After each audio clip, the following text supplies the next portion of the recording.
네, 오늘 11월 6일 벌써 한 해가 다 지나갑니다. 네, 자신교 목요 사경에 시작하도록 하겠습니다. 오늘은 종교개혁과 3인방 알아보자 두 번째 시간이고요. 아까 기도할 때 말씀드렸던 것처럼 치빙글리의 생애는 지난번에 다루었고 오늘은 치빙글리의 사상과 그리고 칼빈의 생애 그리고 칼빈의 사상을 다루어 보도록 하겠습니다. 먼저 지난주 영상을 보고 오셨어야 좀 기억이 나실 것 같긴 한데 나중에 영상을 편집을 해서 츠빙글리의 생애와 사상을 합치도록 하겠습니다. 네, 그렇게 편집을 할게요.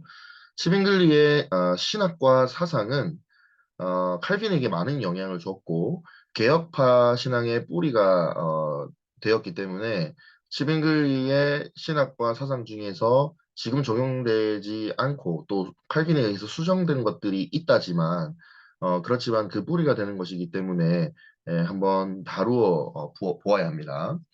먼저 치빙글리 하면은 가장 압도적으로 강조되는 것은 하나님의 절대 주권입니다. 치빙글리 하면 하나님의 절대 주권.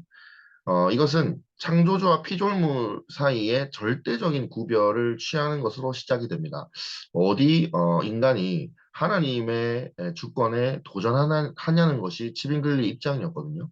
그래서 인간이 절대적으로 하나님을 의존하는 존재라는 깊은 인식에서 모든 사상들이 출발한다. 이렇게 볼 수 있겠습니다.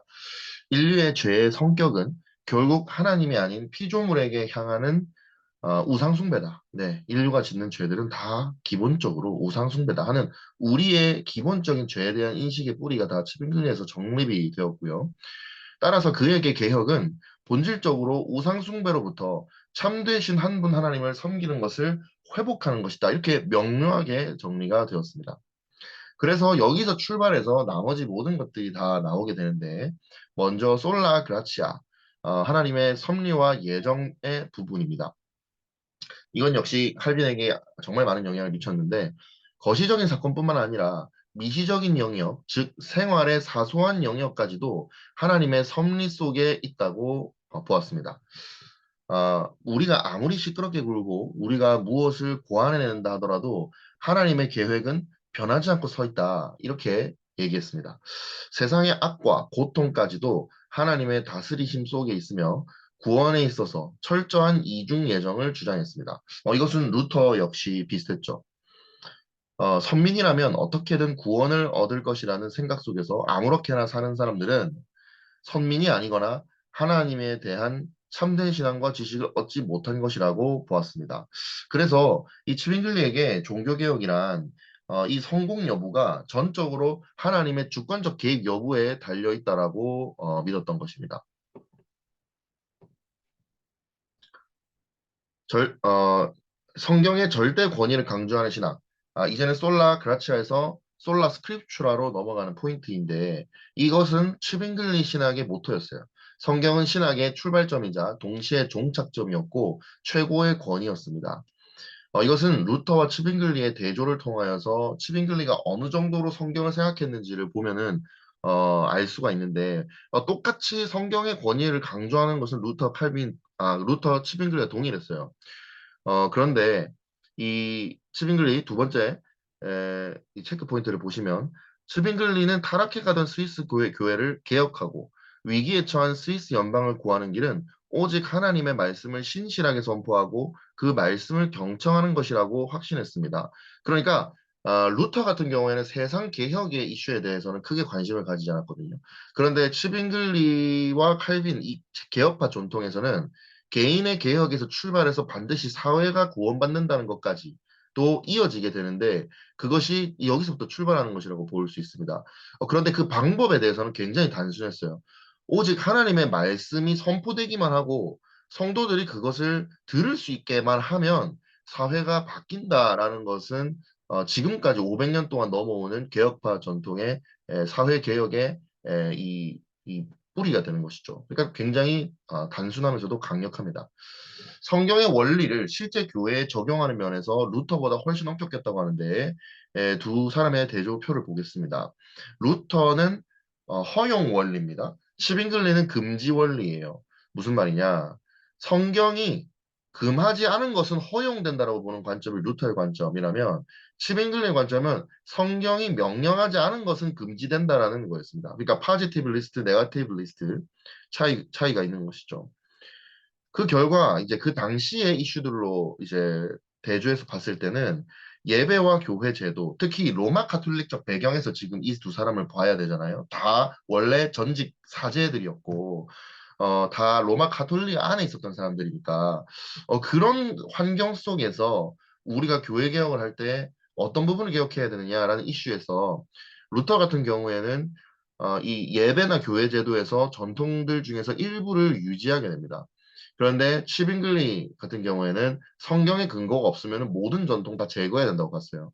그래서 성가, 제일복, 촛불, 예배 순서 같은 것들은 루터의 경우에는 유지를 했어요.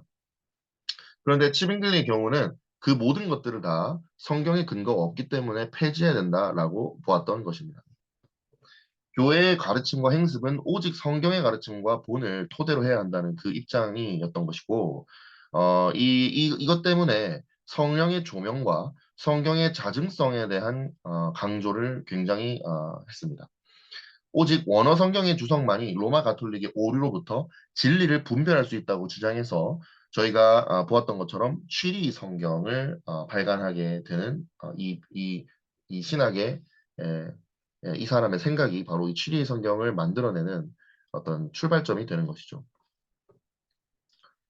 세례론입니다. 치빙글리의 세례, 그 당시의 세례에 대한 관점은 지금이랑 좀 사뭇 달랐거든요. 그 부분은 또 뒤에 칼빈으로 가면서 점점 더 언급하겠습니다. 하나님과 신자 사이의 언약과 교회 공동체의 소속을 나타내는 표지로서의 이해였습니다. 로마 카톨릭 같은 경우에는 세례가 이 치빙글리의 이해보다 훨씬 더 이 무거운 주제를 그러니까 무거운 어떤 그 무게감을 가지고 있었다. 왜냐? 세례 자체를 받으면은 지금 츠빙글리는 이거를 사인, 표지라고 봤는데 로마 카톨릭의 경우에는 이 자체가 능력이 있다고 봤어요. 이 원죄의 죄책을 제거할 능력을 가지기 때문에 세례받았으면 구원받는다는 것과 밀접하게 연관을 지었습니다. 근데 이제 우리는 이제 이걸 좀 다르게 생각하잖아요. 세례를 받았다고 해서 이 사람은 구원받는 성도다 이렇게 생각하지 않지만 로마 카톨릭의 경우에는 그렇게 생각했던 거예요. 그리고 치빙글리와 또 다르게 생각했던 사람은 제세례파인데 제세례파 같은 경우에는 또 치빙글리와 또 다르게 생각했는데 앞으로 칼빈을 언급하면서 또 제세례파가 계속 나올 거예요. 제세례파는 아나베프티즘이라고 하는데, 베프티즘이라고 하면은, 이제, 세례주다라는 헬라어고요.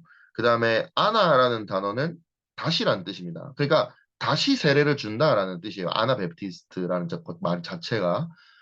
그래서 이거 우리나라 말로 번역하면 제세례파인데, 제세례파를 또 이제 현대 신학자들이 또 다시 또 중요하게 다루는 그런 분위기가 또 있어가지고 제세례파라고 불리는 거는 개혁파 입장에서 이제 안 좋게 본 입장이다. 안 좋게 본 어떤 그런 의미다라고 해서 요걸 그냥 영어로 아나베프티스트라고 부르는 경향도 많이 보입니다. 어찌됐든 제세례파의 경우에는 세례가 구원의 효력이 없고 세례는 믿음 이후에 순종적 상징 행위다. 그래서 유아 세례가 무효다라고 주장을 하기에 이르렀던 거예요. 자, 그런데 이 부분에 대해서 이제 치빙글리와 칼빈 같은 경우에는 로마 카톨릭도 잘못됐다고 비판을 많이 했지만 제세례파 입장도 잘못됐다고 비판을 하거든요. 근데 이 부분에 대해서는 슈빙글리와 칼빈 입장이 비슷한데 요거는 칼빈 부분에서 제가 많이 언급해놨으니까 뒤에서 언급하도록 하겠습니다. 어찌됐든 슈빙글리의 세례론이 로마 카톨릭과 제세례파와 이런 측면에서 달랐다. 그리고 슈빙글리는 로마 카톨릭의 주장에 대해서 구체적으로 이제 세례 능력을 부정했죠. 세례받았다고 해서 구원받는 건 아니다. 제세례파의 주장에 대해서는 세례를 다시 받으면 하나님이 세우신 교회가 하나가 아니라는 뜻이다. 이렇게 본 거예요. 제가 아까 칼빈에서 나중에 또 더 깊게 다룬다고 했는데 여기서 다루는 내용이 뒤에 반복됩니다.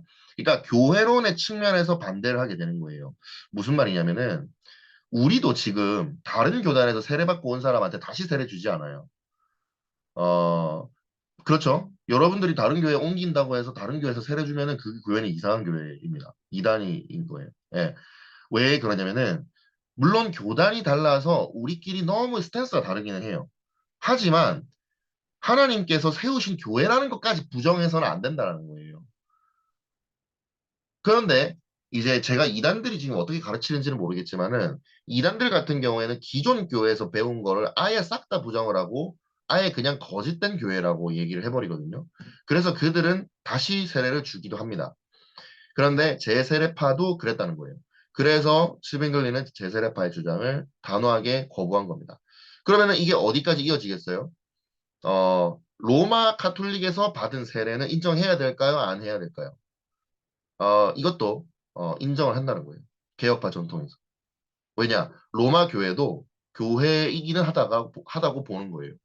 그러니까 로마 교회를 깡그리 무너뜨리고 새로운 교회를 세운 게 이 종교개혁이 아니고 교회는 원래부터 초대교회 때부터 하나였는데 그게 왜곡된 정도가 너무 심해져서 이거를 회복시킨다, 개혁시킨다는 개념에서 이걸 리포메이션이라고 하는 겁니다.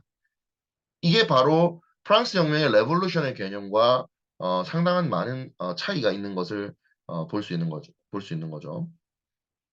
그러니까 어떻습니까? 그 우리가 공부했던 필그림들의 정신과 좀 일치해요. 그러니까 필그림들이 개혁파 전통에 있으니까 그들이 미국을 가서도 뉴 잉글랜드라고 하잖아요. 그러니까 잉글랜드는 원래 하나인데 그 잉글랜드를 진짜 사랑하고 진짜 개혁하려고 기도하고 있는 사람들은 바로 우리다라는 관점에서 그들은 영국을 미워하지 않는 거죠. 진짜 이 영국이 되려면은 어떠해야 한다라고 생각했던 것처럼 이 츠빙글리와 칼빈도 그렇게 생각했던 것이죠. 자, 그렇다면 유아 세례를 받기 전에 죽은 아이의 구원은 어떻게 해야 되느냐? 그러니까 유아 세례 받기 전에 죽은 아이의 구원은 이제 구원 못 받는 거냐? 츠빙글리의 생각은 세례 여부는 그 구원에 있어서 결정적이지 않기 때문에 하나님의 주권에 달려 있다. 이렇게 본 것이고, 츠빙글리가 로마 교회를 상당히 많이 비판했지만 로마 교회에서 했던 유아 세례는 그대로 지지하게 됩니다. 왜냐? 자녀들은 언약의 상속자요 후손들이기 때문에 이 유아 세례를 주는 것은 구원의 여부를 결정하는 것이 아니고 언약 백성이 되었다라는 뜻이기 때문에 이 유아 세례는 성경적이다라고 본 것이고요. 또 구약 의식은 신약 교회를 지도하기 위해 쓰여진 상징들이기 때문에 예표들이기 때문에 구약의 할례를 세례의 유비로 이해했습니다. 이것 때문에 제세례파랑 갈라지게 됐던 것이죠. 그렇게 갈라지게 되는 것을 체험하고 하였지만 성경이 무엇을 말하는지에 대해서 관심이 있었던 치뱅글리는 자기의 제자들 중에 일부를 잃는 것을 각오하고서도 이제 제세례파를 강경 비판하게 됩니다. 자, 이제 또 다른 재밌는 이슈가 나오는데 이 당시에 이제 우리가 지난주에 공부했던 것처럼 스위스와 독일 북부에서는 이게 위쪽이죠. 그 독일이 위에 있잖아요. 지도를 보면 독일에서는 루터가 종교개혁을 이끌고 있었고 동일한 시기에 츠빙글리는 스위스 북부에서 이제 종교개혁을 이끌고 있었죠. 자, 그런데 이 두 개의 집단이 사실상 상당한 공통점이 있었는데 이것이 합쳐지면은 이 프로테스탄트 세력이 로마 가톨릭에 대항했을 때 상당한 힘을 가질 수 있겠다라고 봤던 많은 이제 동료 이제 프로테스탄트들이 이 두 사람을 말부르크라는 곳에서 만나게 해서 회담을 하게 돼요. 여기서 15개 조항을 내걸었는데 이 두 사람이 14개 조항에는 동의를 했는데 한 가지에서 차이가 나면서 여기서부터 루터파와 개혁파로 나뉘게 됩니다. 자, 근데 이게 이 한 가지가 뭐가 그렇게 중요하냐? 이제 비본질에 있어서는 사랑을 해야 되지 않느냐? 일치를 이루어야 되지 않느냐? 비본질에 있어서는 관용을 해줘야 되지 않느냐. 이제 요런 이제 주장들을 현대인들이 많이 하는데 이제 이 성만찬 논쟁이 그 시대에 단순히 그 비본질이 아니었다는 거예요. 그러니까 지금 우리는 성찬식을 1년에 뭐 몇 번밖에 안 하잖아요. 그리고 우리가 원래부터 모태신앙이거나 아니면 원래 처음 교회 올 때부터 그냥 그렇게 성찬을 하고 있었기 때문에 이게 크게 중요한 이슈가 아닌데 이 두 사람 아까 말씀드렸던 것처럼 원래 로마교회 소속이잖아요. 그러니까 로마교회에서는 성찬을 매주 합니다. 그리고 그 매주 할 때 그리스도가 육적으로 임재하셔서 그 자리에서 성육신을 또다시 재현한다라고 믿고 그것을 그것을 받아들였을 때 우리의 구원의 효력이 계속해서 유지되고 일주일 동안 지었던 죄가 싸그리 사라지는 거죠. 그 십자가에 또 한 번 죽으시는 것을 성찬을 통해서 또 한 번 보게 되면서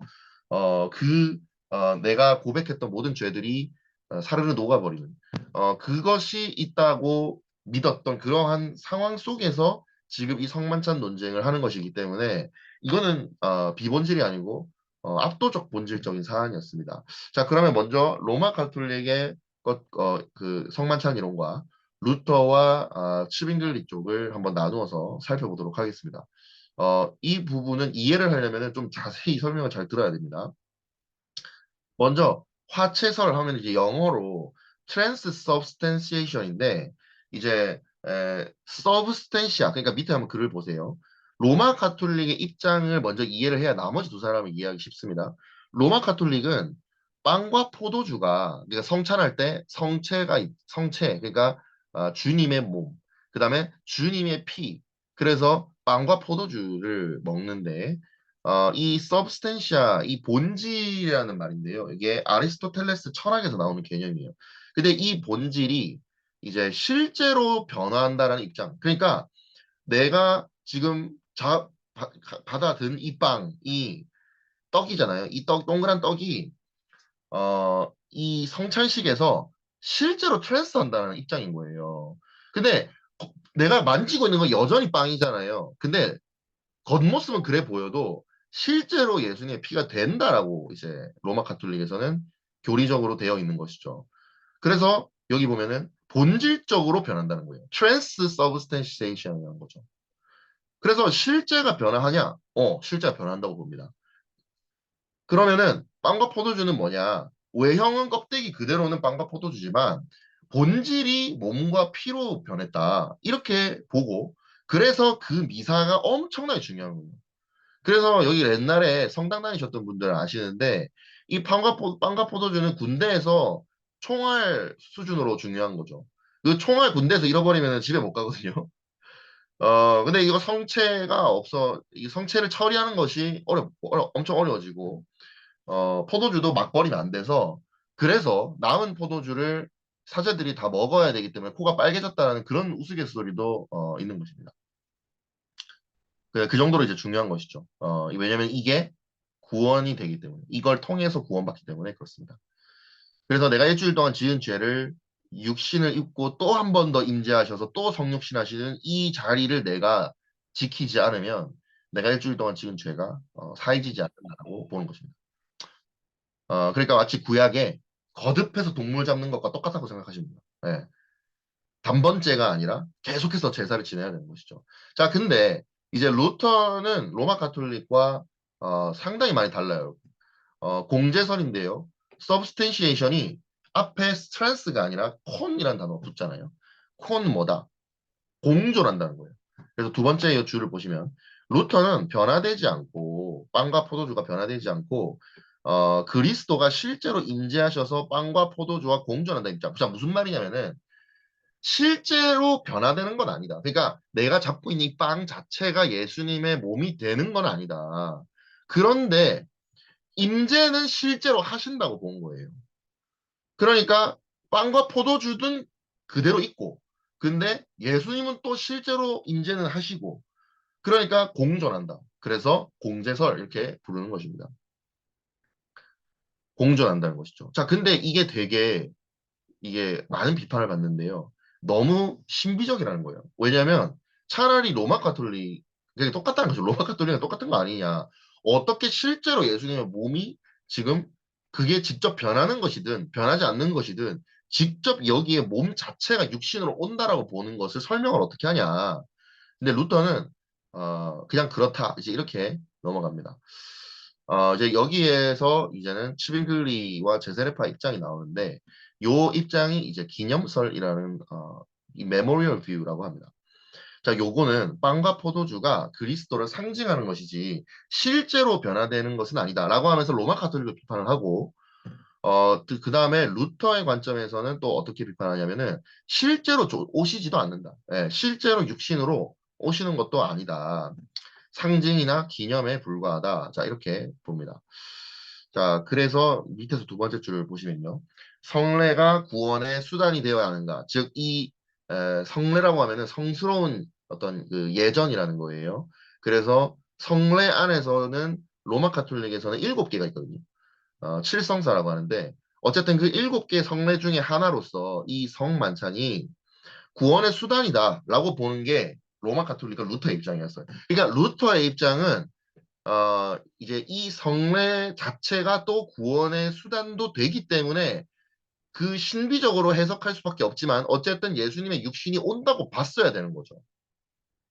그래서 공제설이라는 논리가 만들어지는 거고요. 시ben글리 같은 경우에는 아까 앞에서 봤던 것처럼 이 세례가 사인이기 때문에 표지이기 때문에 그럴 필요가 없다.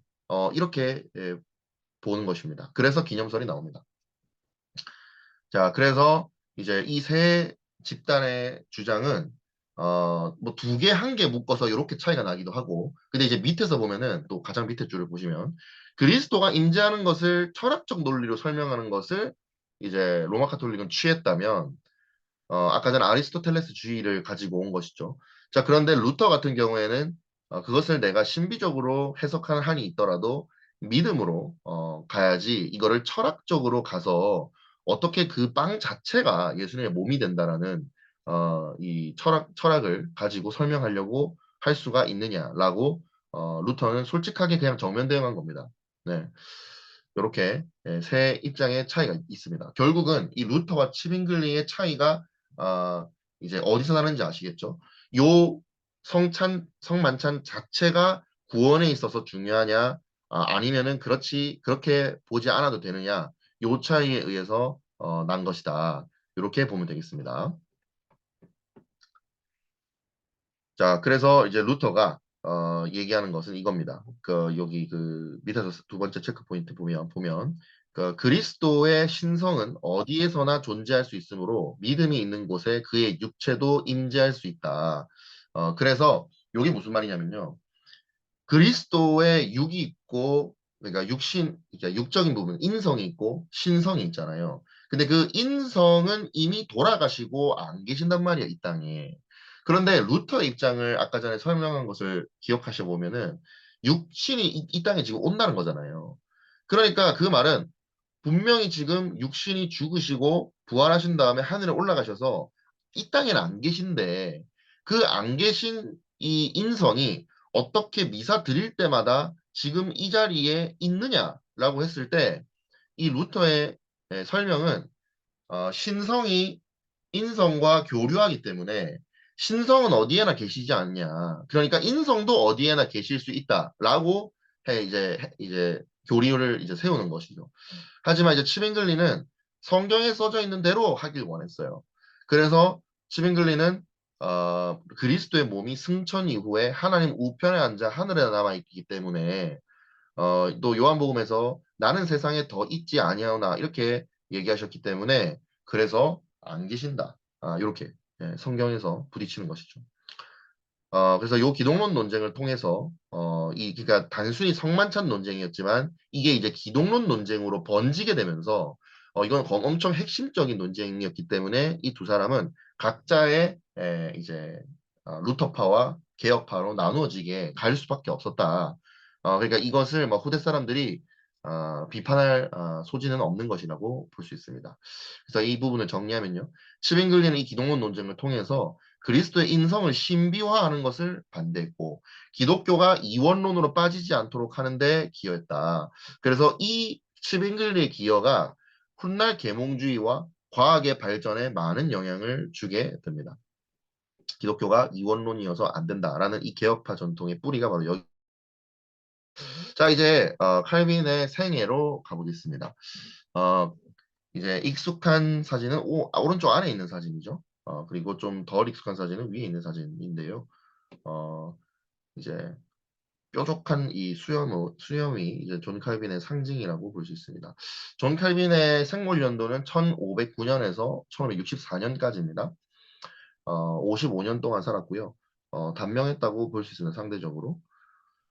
이제 이 분에 대해서 이제 이 어떤 출생과 교육을 했는지, 그리고 또 이 칼빈은 또 인문주의자라는 또 츠빙글리와 유사한 배경이 있어요.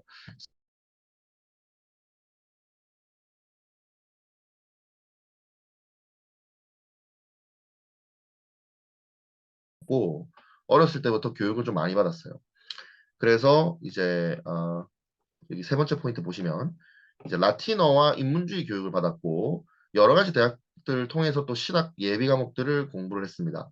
그러면서 마띠렌 코르디에라는 이제 유명한 분을 만나서 이제 라틴어의 해박한 지식을 갖게 된 거, 이 부분이 상당히 중요합니다. 그러니까 이 기독교 강요를 읽어보면 칼빈 같은 경우에는 다른 사람들도 물론 훌륭하지만 라틴어에 대해서 해박한 지식을 가지고 있었기 때문에 이 중세 교부들과 초대교회 교부들의 서적들을 섭렵했고 그 중에서 성경적인 것들만 쏙쏙 뽑아가지고 기독교의 정수를 만들 수 있었습니다.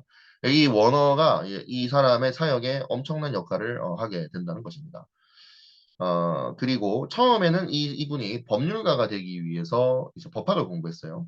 그러면서 인문주의 영향을 많이 받게 되고요.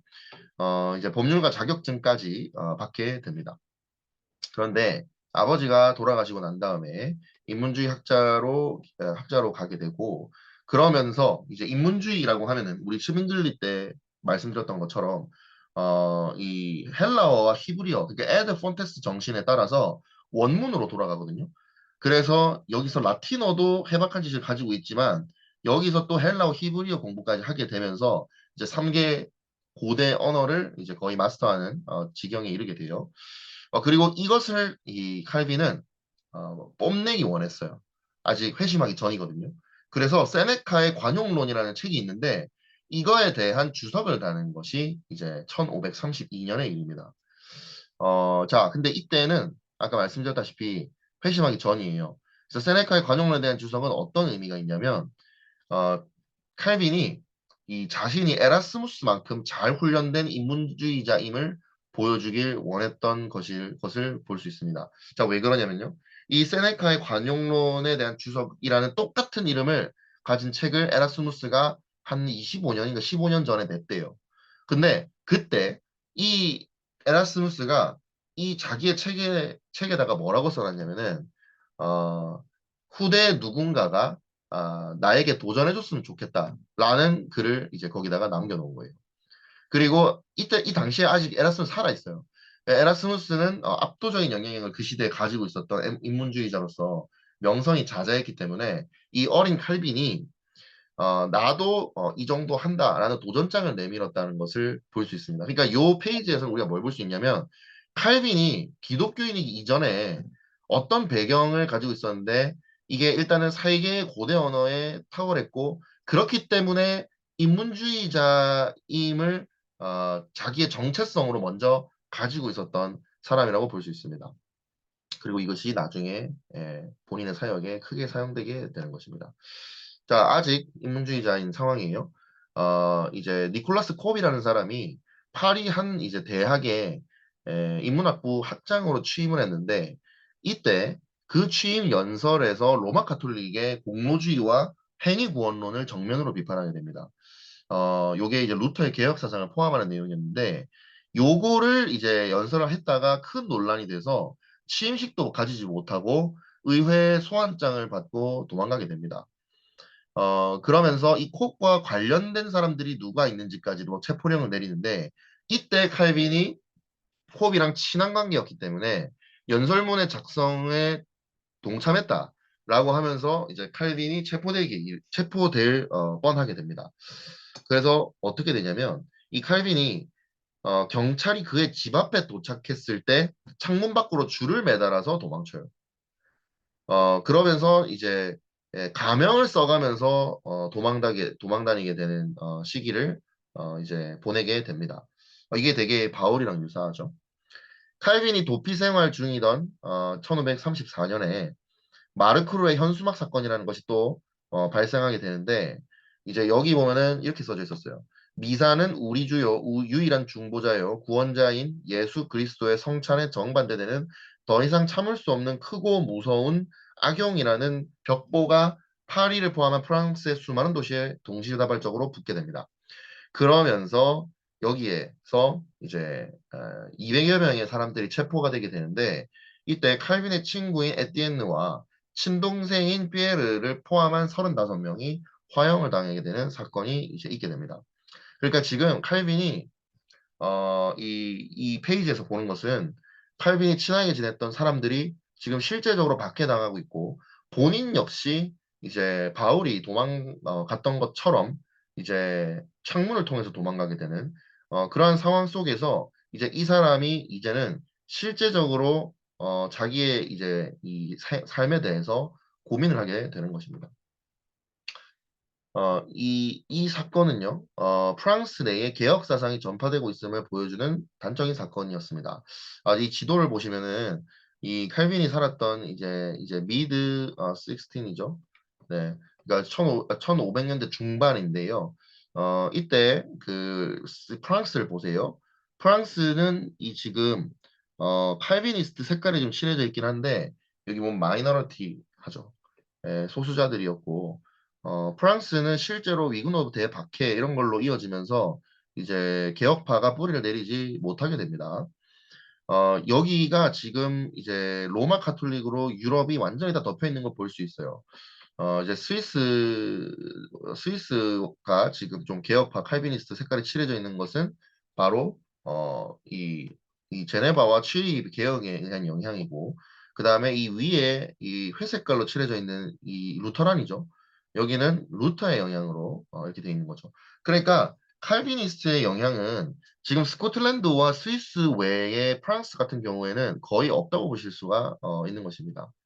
자, 근데 이러한 상황들이 이제 어떤 식으로 진행이 되냐면, 교황이 이제 프랑스 왕과 또 신성 로마 제국의 황제들에게 이 정치질을 계속해서 하면서, 이제 어떤, 뭐랄까요. 이때쯤 되면은 벌써 교황은 약간 종이 그, 뭐라고 해야 되죠? 그러니까 바지사장처럼 되어 있거든요.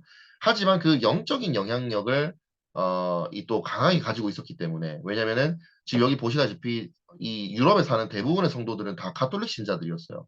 그러니까 이 실질적으로 교황의 힘은 많이 사라졌지만 여전히 그 영적인 지도자라는 어떤 개념이 있었기 때문에 왕들이 이 겉으로 드러내기에는 계속 개혁파들을 박해하는 어떤 상황이 되는 것입니다.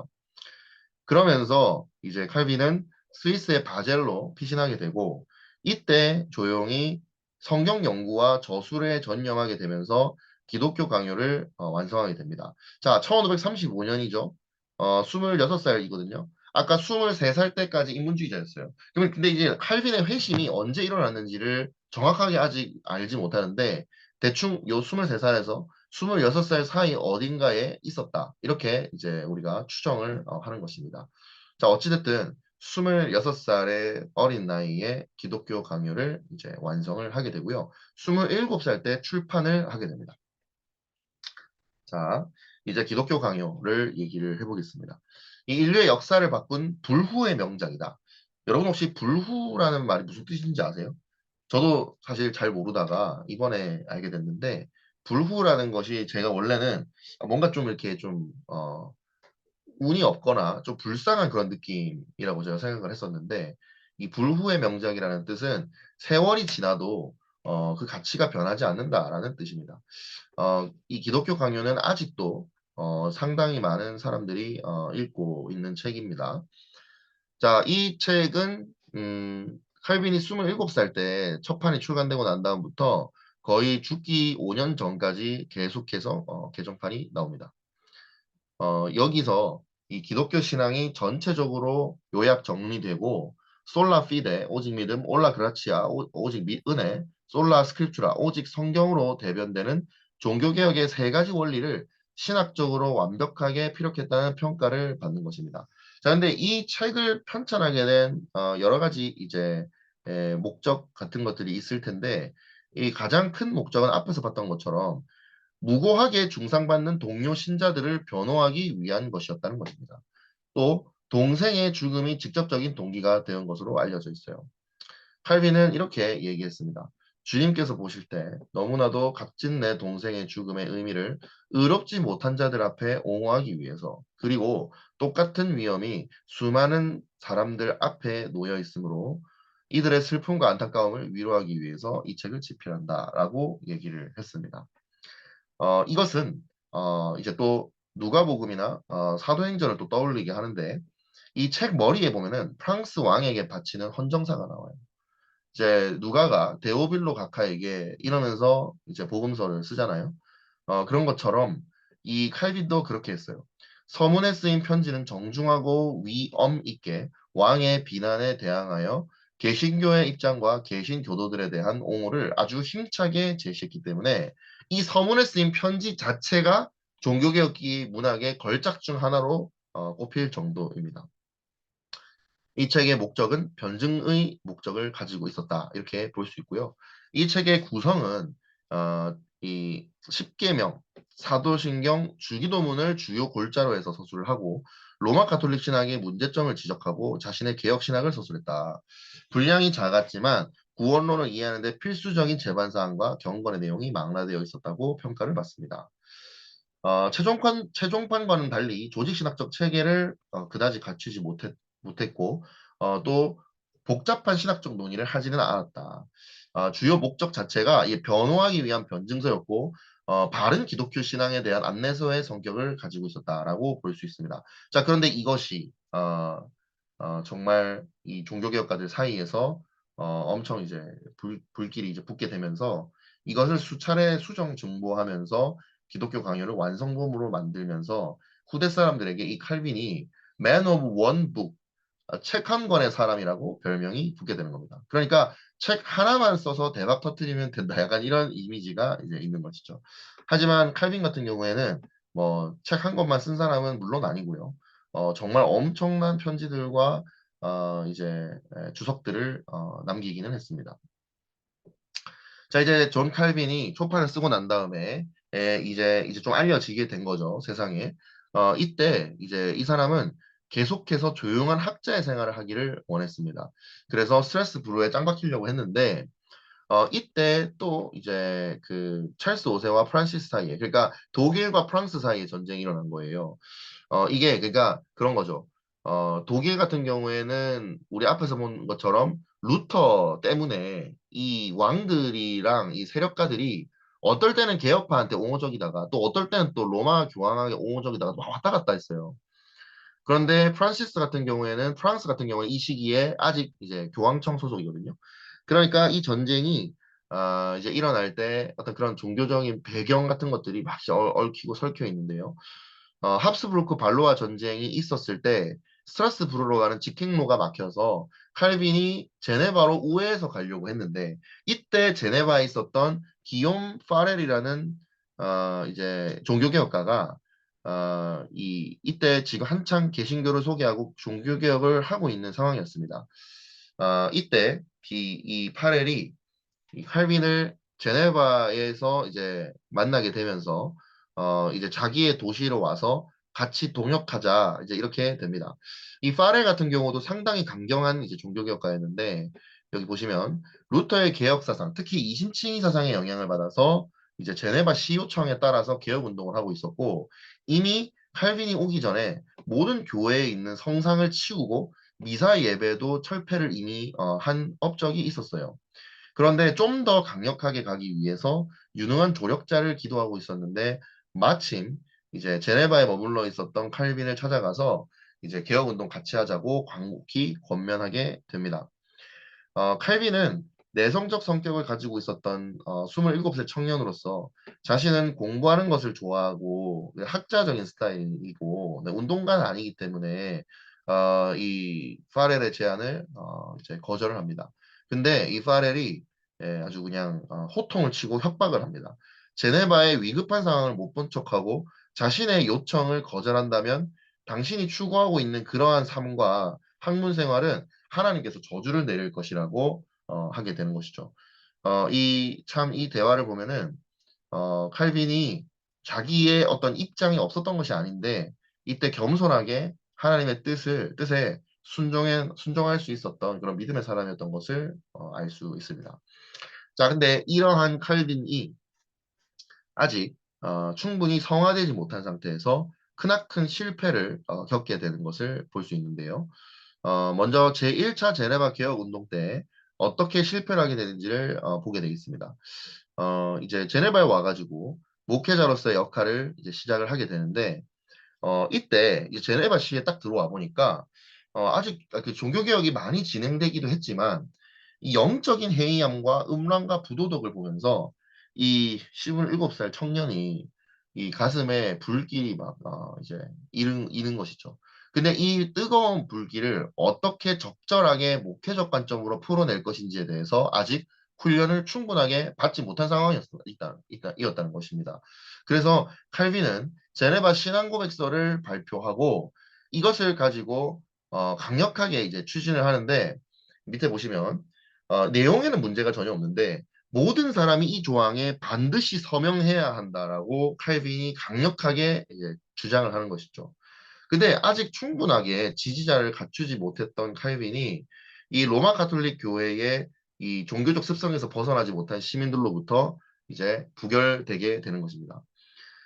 이러면서 이제 파렐과 칼빈은 점점 더 강경하게 이제 나가게 되는데 그러다 보니까 시민들이 이 강경한 어떤 움직임들에 대해서 불만을 점차 가지게 되는 겁니다. 그래서 다음 선거에서 1538년 선거에서 파렐과 칼빈에게 지지를 보내고 있었던 그 세력이 지고 불만을 품은 세력이 승리하게 되면서 쫓겨나게 됩니다. 특히 엄격한 권징, 특히 출교, 엑스커뮤니케이션, 커뮤니티에서 쫓아낸다는 거죠. 이거에 대해서 큰 분쟁을 일으켰는데 칼빈이 이거에 집착했던 이유는 뒤에서 또 언급하겠습니다. 어쨌든 칼빈에게 있어서 이 출교권은 강력하게 유지되었어야 됐어요, 교회한테. 그런데 이거를 이제 시의회에서 원하지 않으면서 칼빈은 시의회에게 마귀의 회라고 부르면서 이제 맞서게 되고 칼빈은 설교권을 박탈당하게 됩니다. 자, 우리가 이 배경을 보면 좀 재밌죠. 그러니까 뭐냐면 설교권이 그리고 또 출교권이 시의회의 허가를 받아야 되는 상황이었다는 거예요. 근데 이거는 원래 로마 교회에서나 혹은 루터교나 이제 츠빙글리 개혁파 입장에서도 사실 이게 당연한 거였어요. 이거는 칼빈이 좀 과도하게 다른 종교개혁가들은 이 정도까지도 주장하지 않았는데 그렇게 강경했던 츠빙글리조차도 시의회에 의존해서 종교개혁을 했는데 칼빈 같은 경우에는 그보다 더 이 부분에 대해서 강경했다는 거예요. 이게 그리고 정교 분리의 신학적 뿌리가 되는 것입니다. 하지만 어쨌든 이 부분을 적절하게 칼빈이 이제 대응하지 못하면서 결국은 이제 칼빈이 독단적으로 그냥 설교를 해요. 예. 그러다가 이제 시의회에 의해서 추방당하게 됩니다. 말씀드렸던 것처럼 핵심 이슈는 권진권을 누가 가질 것인가에 있었는데 아직 시의회는 그거를 원하지 않았던 것이죠.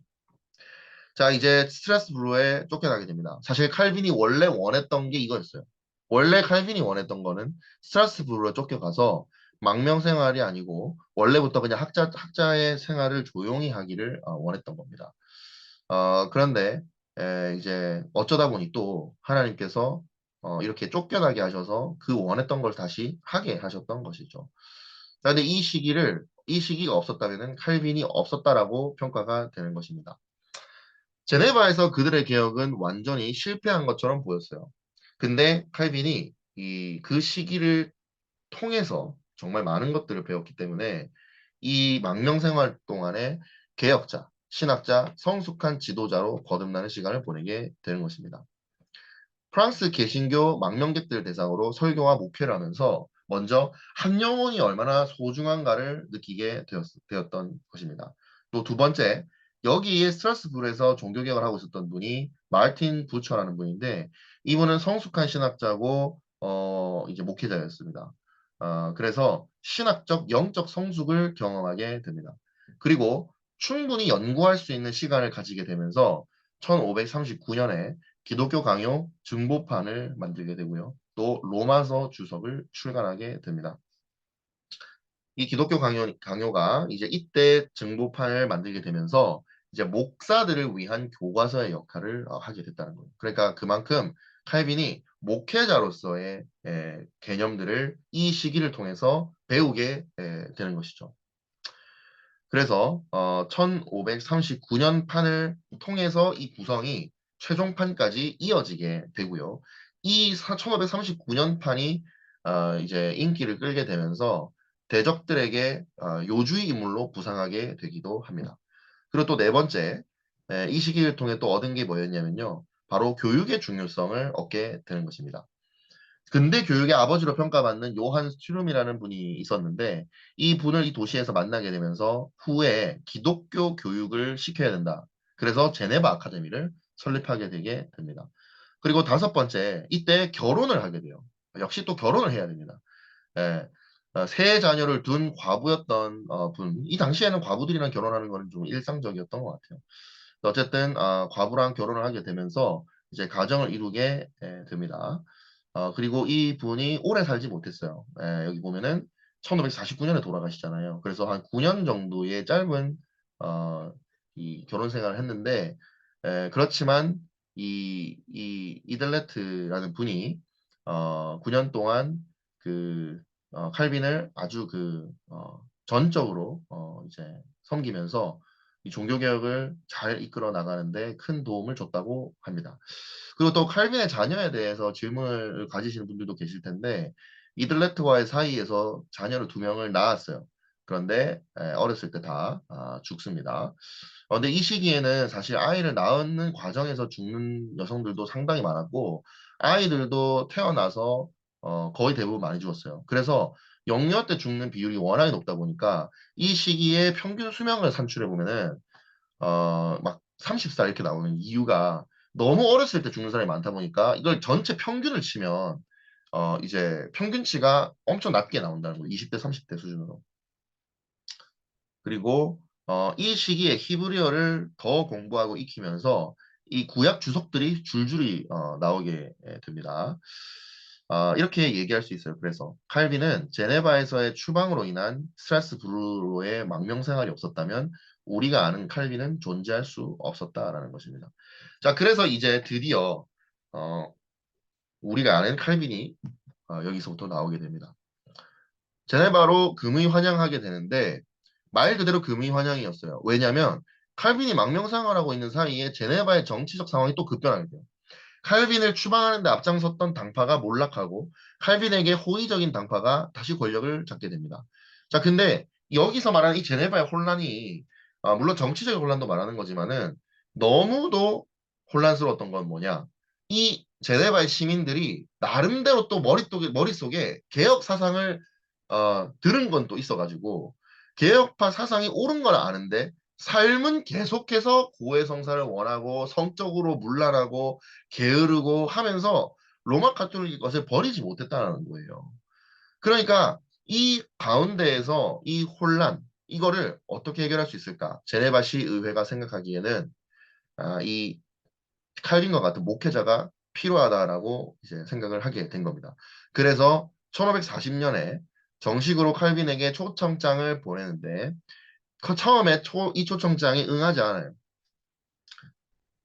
근데 제네바 시의회가 거듭 초청장을 보내자 칼빈은 1541년 9월에 시의회가 보내준 마차를 타고 가족들과 함께 시민들의 환영을 받으면서 제네바로 귀환을 하게 됩니다. 근데 여기 또 웃긴 게 있는데 이제 당시에 이제 또 파레는 쫓겨나서 네샤테레라는 곳에서 또 종교개혁을 하고 계셨거든요. 근데 이 분이 계속 제네바에서 오라고 하는데 계속 칼빈이 거절하고 있답니다 하는 소식을 듣고 이 두 번째 호통을 또 파렐이 치는 거예요. 제네바의 돌들이 오라고 부르짖을 때까지 기다려야 하냐고 이제 호통을 칩니다. 이 또 이제 겸손한 칼빈은 또 이거에 또 영향을 받았던 것 같아요. 그래서 다시 돌아가게 됩니다. 자, 근데 제가 여기에 언급하지 않은 게 있는데요. 그 처음에 칼빈이 쫓겨났을 때 어떤 상황까지 갔었냐면요. 제네바 시민들이 지나가던 똥개한테 칼빈이라는 이름을 붙이고 그 똥개를 차면서 이제 칼빈을 욕했다고 해요. 그러니까 칼빈이 첫 번째 이 제네바 사역이 그렇게 망했었는데도 불구하고 이렇게 다시 돌아올 수 있었던 것은 이 칼빈이 이 그 실수마저도 사실 정직한 어떤 대응이었고 어떤 막 얄팍하게 잘하고 살아남기 위해서 했던 게 아니라 정말 진심으로 하다가 어떤 그렇게 쫓겨나게 되는 것이었고 그러한 정직함 덕분에 이 회개도 가능했고 그런 가운데에서 다시 돌아올 수 있게 되는 것을 볼 수 있습니다. 자, 이제 제네바로 돌아왔습니다. 돌아오자마자 활발한 개혁 활동을 펼쳤는데 주요 활동은 다음에 세 가지로 정리할 수 있습니다. 저 첫 번째로 예배 개혁이었어요. 자, 라틴어로 진행되는 형식적인 예배였는데 불어로 예배를 드리기 시작했다. 이것이 왜 중요하냐면 여러분들도 혹시 설교 말씀 들을 때 한국말로 듣긴 하잖아요. 근데 무슨 말인지 모르거나 혹은 졸거나 혹은 집중하지 않았다면 그거는 라틴어로 진행되는 형식적인 예배랑 똑같은 거예요, 사실. 근데 이게 불어로 예배를 드리기 시작했다는 건 뭐냐면 밑에 줄을 보시면 이 사람들의 가슴이 움직이기 시작했다는 겁니다. 만약에 우리도 라틴어로 드리는 예배처럼 우리 지금 설교를 듣고 있다면 그러면은 정신 차려야 되는 겁니다. 그 설교를 듣고 가슴이 움직이기 시작해야 된다는 거예요. 그러니까 알아듣기 시작하게 만들었다는 것을 이제 주목해야 됩니다. 두 번째는요, 교회 구조의 개혁인데, 제네바 교회 법령이라는 이제 책을 쓰고, 이것을 통해서 교회가 개혁돼야 된다라고 했는데, 주요 내용은 이제, 교회 생활과 시민 생활을 규정하고 지도하면서 엄격한 신앙생활과 일상생활의 규칙을 제시했던 것입니다. 세 번째, 제네바 아카데미를 설립했어요. 여기서 체계적 신앙교육, 지도자 양성을 통해 계속되는 종교개혁을 가능하게 만들었던 것입니다. 여기서 수많은 사람들이 개혁과 영적 부흥의 꿈을 꾸게 됐는데 대표적으로 스코틀랜드 이제 개혁의 1등 공신인 존 넉스가 이제 이겼습니다. 그리고 이 존 녹스의 사실은 이제 한국 교회는 후예라고 볼 수 있는 것이죠. 왜냐? 스코틀랜드 장로교회에서 파송한 존 로스에 의해서 한국 교회가 이제 복음을 받아들였기 때문입니다. 이제 존 칼빈의 생애는 끝났고요. 이제 신학과 사상을 보도록 하겠습니다. 자, 이제 아주 중요한 거예요. 사실 이 부분이 지금 우리가 가지고 있는 신앙을 사실 그냥 그대로 설명하고 있는 겁니다. 만약에 여기서 우리가 지금 벗어나 있다면 이제 여기로 돌아가야 될 줄로 압니다. 먼저 이 존 칼빈은 세상을 바꾼 책 기독교 강요의 저자죠. 루터는 하나의 종합적이고 체계적인 신학 저술을 남기지는 못했습니다. 루터가 책을 어마어마하게 썼어요. 그런데 그거는 대부분 이제 루터가 잘못했다기보다도 루터는 그 어떤 변증가로 변증가. 그런데 존 칼빈은 지금으로 치면은 조직 신학자입니다. 그래서 이 이 칼빈은 기독교 강요를 통해 체계적이고 기독교 신앙을 신앙의 내용들을 요약하고 일관된 신학 체계를 펼침으로써 올바른 신앙과 신학이 무엇인지를 밝히는 새로운 지평을 열었다고 평가받아요. 그래서 이제 평생 이 책을 중보 개정했다고 말씀드렸고요. 개정판이 거듭되면서 목회적, 변증적, 교육적 성격이 첨가되게 됩니다. 루터의 신학이라고 하면, 칼빈의 신학이라고 하면 하나님 중심적인 신학을 스빙글로부터 물려받은 것을 알 수 있습니다. 하나님의 영광과 그의 통치를 높이고 하나님이 어떠한 분이신지를 밝히는 것에 집중했던 것이죠. 그래서 이 기독교 강요의 1권을 이제 보면 성부를 아는 지식, 두 번째는 성자 그리스도를 아는 지식, 3권은 성령 하나님을 아는 지식. 그래서 하나님을 아는 지식으로 책의 4권 중에 3권이 구성되어 있습니다. 그래서 하나님만 제대로 알면 된다라는 관점이 이 사람의 신학을 일관적으로 관통하는 가르침입니다. 그리고 성경 중심적인 신학을 가지고 있는데 하나님의 영광과 그의 통치를 높이고 하나님이 어떤 분이신지를 밝히는 것에 집중을 하는 것입니다. 그래서 그 목표는 성경에서 발견한 것을 충실하게 조직적이고 잘 표현하고 가르치는 것입니다. 그래서 성경이 하나님의 말씀이고 이 성경의 근거에서 모든 신학들이 이제 가지쳐서 나오기 때문에 이제 이 칼빈을 공격하려면 성경을 공격해야 돼요. 그리고 하나님을 공격해야 됩니다. 그래서 이제 이 칼빈은 이 주요 공격 포인트는 바로 하나님 중심적인 것과 성경 중심적인 것을 공격할 수밖에 없어요. 그래서 결국은 이 개혁주의가 지금 이 시대에 강력한 우리의 뿌리가 되어야 하는 이유는 지금 세상이 공격하려고 하는 것은 어떤 지역적인 이슈가 아니라 굉장히 근본적인 이슈를 때리고 있잖아요. 하나님이 없다. 혹은 하나님의 성격이 다르다. 절대 주권하시는 분 아니다. 그리고 성경에 오류가 많다. 이런 입장이기 때문에 이걸 방어하기 위해서는 바로 이 칼빈을 공부해야 되는 것입니다. 이제 칼빈 신학의 기본 구도를 보면요. 참되고 근본적인 지혜는 하나님에 대한 지식과 우리 자신에 대한 지식이라는 두 부분으로 나누어진다고 봤어요. 그러니까 지식은 크게 두 가지로 나뉜다. 신론과 인간론이다. 그런데 이 하나님에 대한 지식이 먼저 다루어지지 않으면 우리에 대한 지식을 확실하게 얻을 수 없다는 거예요. 하나님을 아는 지식은 창조주 하나님을 아는 지식과 구원자 하나님을 아는 지식으로 나누어져 있다. 자, 무슨 말인지 알겠어요? 우리를 알려면 하나님을 먼저 알아야 된다. 그리고 하나님을 알기 위해서는 하나님의 두 가지 성격을 알아야 된다. 하나는 창조주 하나님, 또 두 번째는 구원자 하나님입니다. 이제 하나님의 신학체계, 칼빈의 신학체계는 어떤 근본적인 중심 교리가 있는 것이 아니다. 그러니까 다른 신학자들은요, 이 사람은 이거에 대해서 뭐 잘하는 사람이야. 기독론에 대해서 주장한 사람이야. 어떤 사람은 교회론에 대해서 탁월한 사람이야. 이렇게 나눌 수가 있는데, 칼빈 같은 경우에는 어떤 근본적인 중심 교리가 있는 것이 아니고, 삼위일체적이다. 이렇게 볼 수 있고요. 그러니까 다른 신학자들은 어떤 사람은 그리스도 중심적이다. 어떤 사람은 성령 중심적이다. 어떤 사람은 성부 중심적이라고 할 수 있는데, 칼빈은 그렇게 할 수가 없다라는 거예요. 어떤 해석학적 열쇠를 구하는 것보다 차라리 다른 신학자들과 구별되는 칼빈의 사상은 무엇인지를 살펴보는 것이 도움이 될 것입니다. 하나님을 아는 지식은 이렇게 구성이 되어 있어요. 성부 하나님, 즉 절대 주권자이신 하나님. 두 번째, 중재자이신 성자 그리스도 하나님을 아는 것. 또 세 번째는 성령 하나님을 아는 것. 이렇게 나눠져 있고요. 그리고 이 삼위일체에 대한 이해를 하고 나면은 드디어 인간을 아는 지식으로 갈 수가 있게 됩니다. 이제 성부 하나님 아는 지식을 보도록 하겠습니다.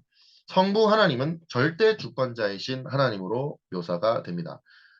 우리가 이제 가장 아래 이 빨간 색깔 영상 요거를 또 꼭 보셔야 됩니다.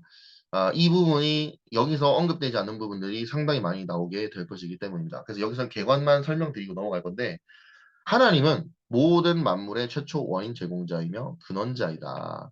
하나님께서는 그가 이루시고자 하는 모든 일들을 이루실 수 있는 권위와 자유와 지혜와 능력을 가지신 분이실 뿐만 아니라 실제로 모든 창조물들을 그분의 선하시고 기뻐하시는 뜻을 따라 다스리고 주관하시는 분이시다. 따라서 세상에 발생하는 모든 일들은 하나님의 목적과 계획에 따라 발생하고 어떤 일도 우연히 일어날 수가 없다라는 것입니다. 하나님의 절대 주권 교리는 하나님의 하나님 되심을 인정하는 신앙으로 칼빈의 신학과 사상의 근원에 깊이 뿌리 내리게 됩니다.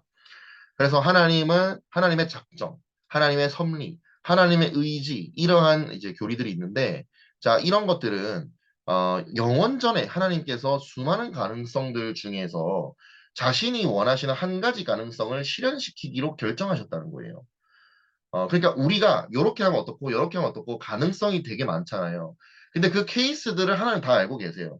근데 그 여러 가지 케이스들 중에서 하나를 일어나기를 원하시고 그거를 실현시키기로 결정하시는 분이고 그게 또 실제로 이루어지도록 섭리하시는 분이라는 것입니다.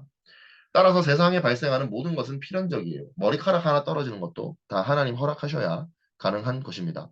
자, 그런데 하나님께서는 존재의 본성에 따라서 모든 것이 일어나도록 의지하셨다. 무슨 말이냐?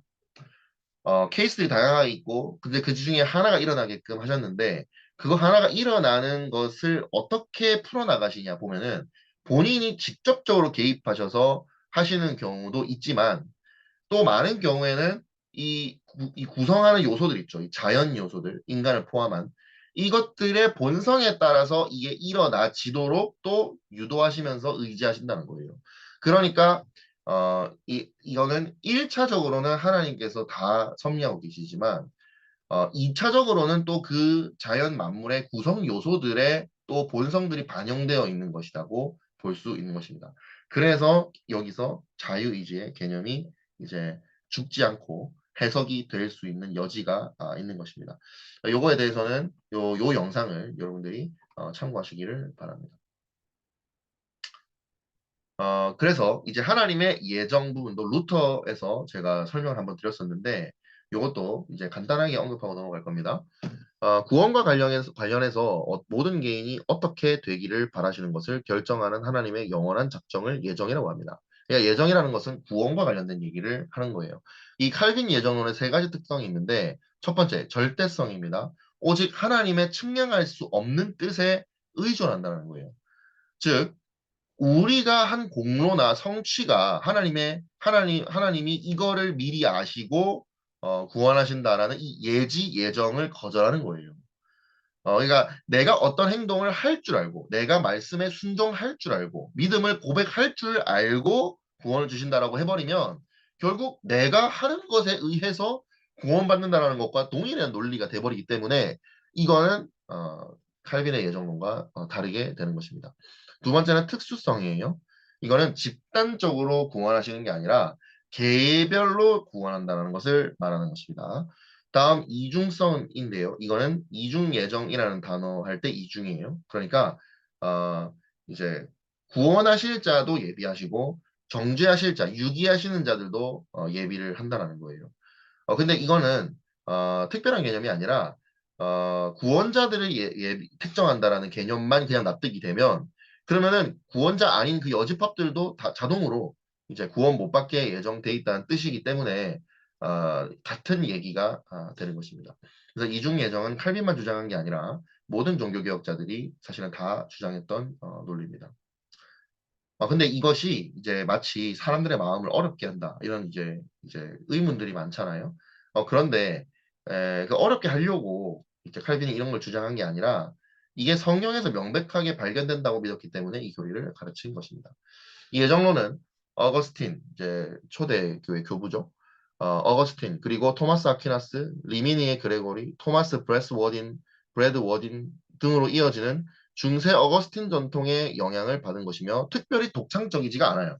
그리고 칼빈 하면 예정론이다 이렇게 주장하시는 분들이 많은데 칼빈 신학에서 예정론은 엄청 부차적인 겁니다. 그리고 칼빈은 이 교리에 대해서 사변적인 생각에 빠지지 말고 그리스도를 바라보라고 루터와 비슷한 권면을 합니다. 하나님만이 누가 구원으로 선택되고 그렇지 않았는가를 아시기 때문에 우리는 성령께서 복음을 창세전에 이미 그리스도 안에서 선택된 모든 사람들에 대한 효과적인 소명의 외적인 수단으로 사용할 것을 신뢰하면서 복음을 선포해야 됨을 역설합니다. 그러니까 누가 구원받았는지 결국은 이론이 이렇다는 거지 인간은 모르기 때문에 그래서요.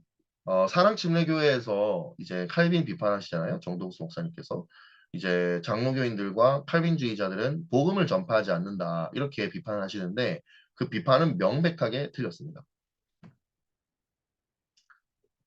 다음은 성자 하나님 즉 그리스도를 아는 지식인데 이거는 기독론이라고 하는 것입니다. 중재자이신 그리스도 하나님 예수님을 어떻게 우리가 이해를 해야 되는지를 보겠습니다. 참된 신학의 주요 임무는 그리스도에 대한 바른 교리를 회복하는 것입니다. 자, 그리스도가 왜 중요하냐면요. 사실 성부 하나님에 대해서는 크게 이론이 없어요. 많은 사람들은 구약에 있는 그 여호와 하나님의 절대 주권성은 유대인들이 철저하게 믿고 있었고 그걸 부정하는 사람은 없습니다. 자, 그런데 뭐에서 문제가 생기냐면 그리스도가 그 성부 하나님과 일치하시는 분이라는 거예요. 하냐는 거예요. 같은 분이냐는 거죠. 다른 신학을 더 진전시킨 것이 아니냐라고 비판을 하거든요.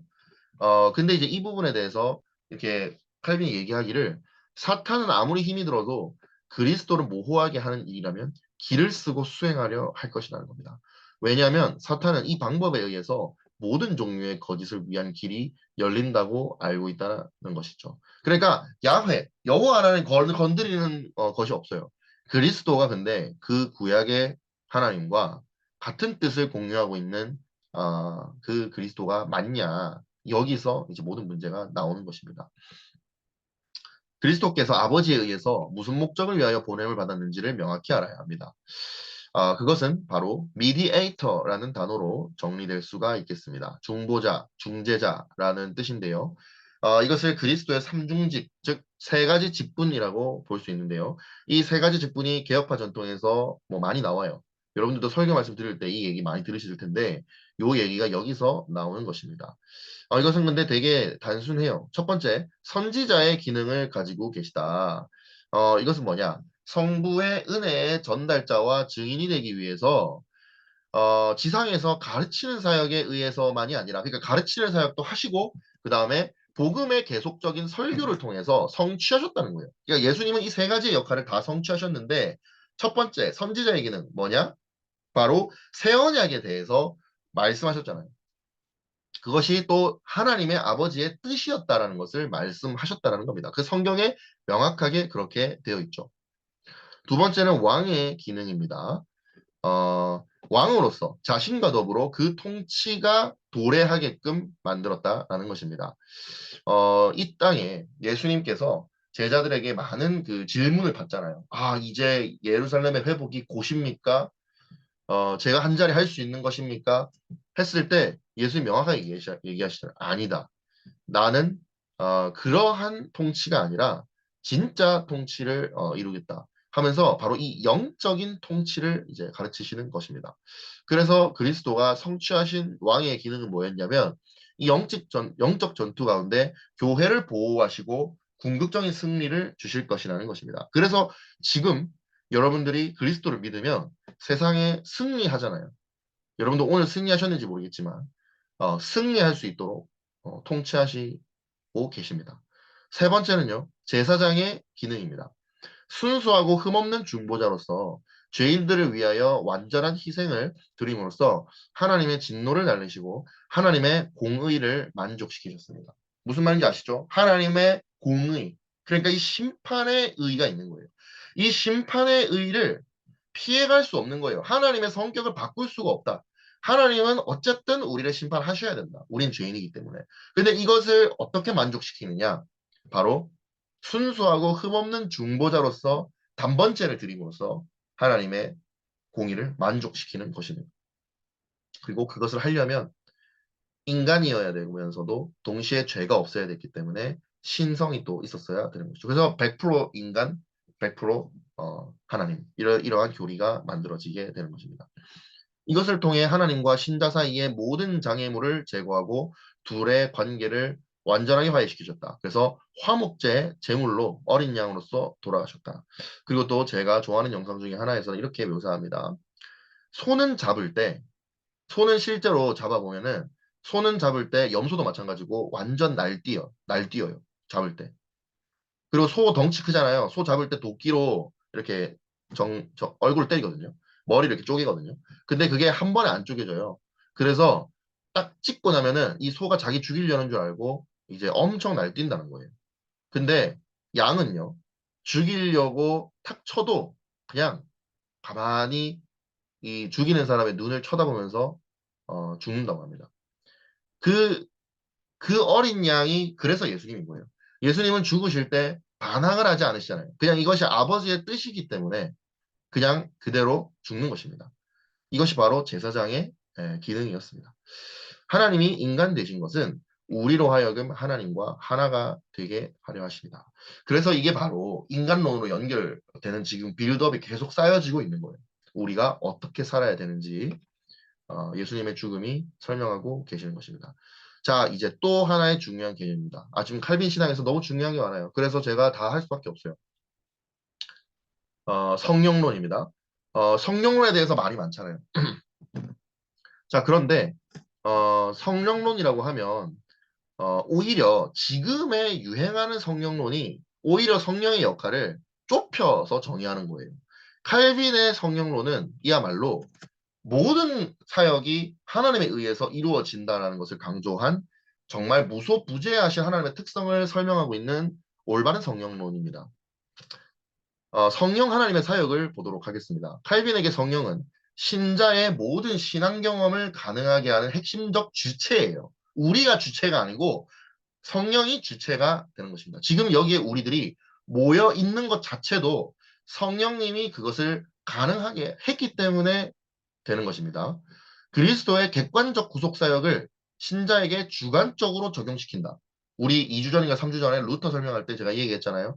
이심칭의가 뭐냐? 그러니까 예수님은 2000년 전에 돌아가셨는데 근데 그게 지금 우리한테 어떻게 적용되느냐가 루터 이심칭의론의 핵심적인 질문이었잖아요.